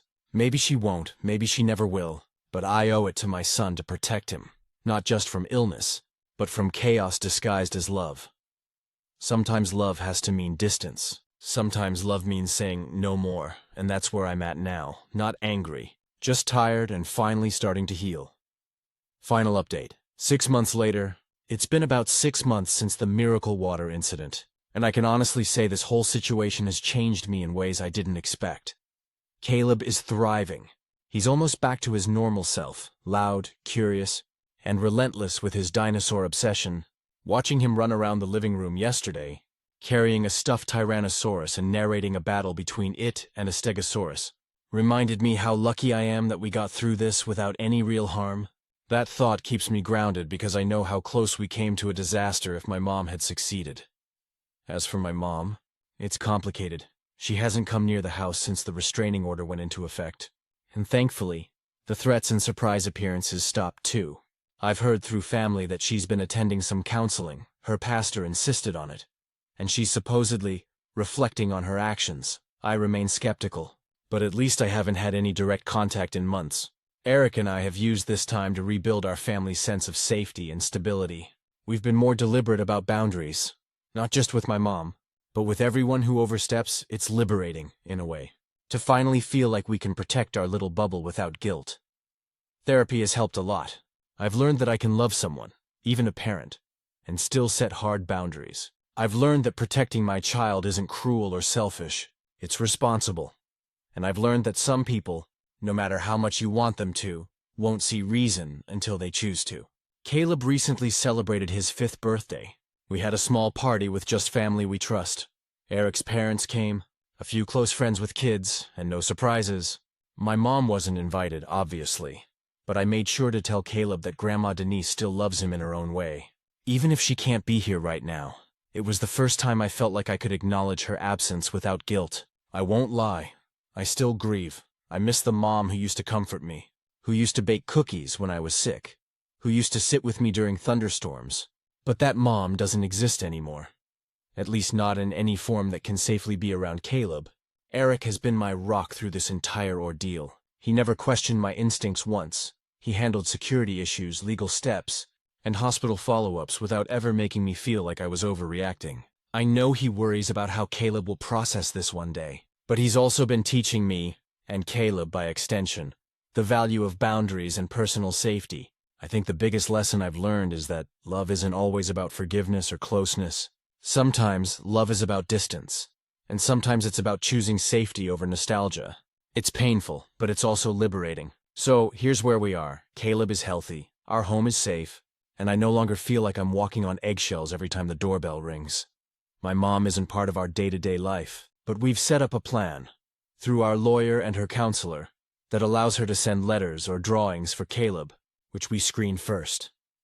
That way, she can maintain some connection without putting him at risk. Would I have ever imagined my relationship with my mom ending like this? Absolutely not. But life doesn't always follow the script you want. And while I mourn what could have been, I'm learning to celebrate what is. A healthy, happy child, a husband who supports me, and the ability to finally breathe in our home without fear. And maybe, just maybe, that's enough. Stories number 11, my 32F, husband, 34M, and I experimented outside our marriage once. And now everything has changed. I never thought I'd be writing something like this, but I feel like I need to get it out somewhere, even anonymously. My husband Jason and I have been married for 8 years. On the surface, everything looked perfect. We have 2 kids, a nice house, and friends who think we're a normal couple. But the truth is, our marriage has always had this undercurrent of restlessness. We're both curious people, and we've always been honest with each other about fantasies and desires. Last year, after a long talk one night that ended with more laughter than arguments, we agreed, cautiously, to explore a one-time experiment outside our marriage. We set strict rules, only one encounter, total honesty before and after, no ongoing contact.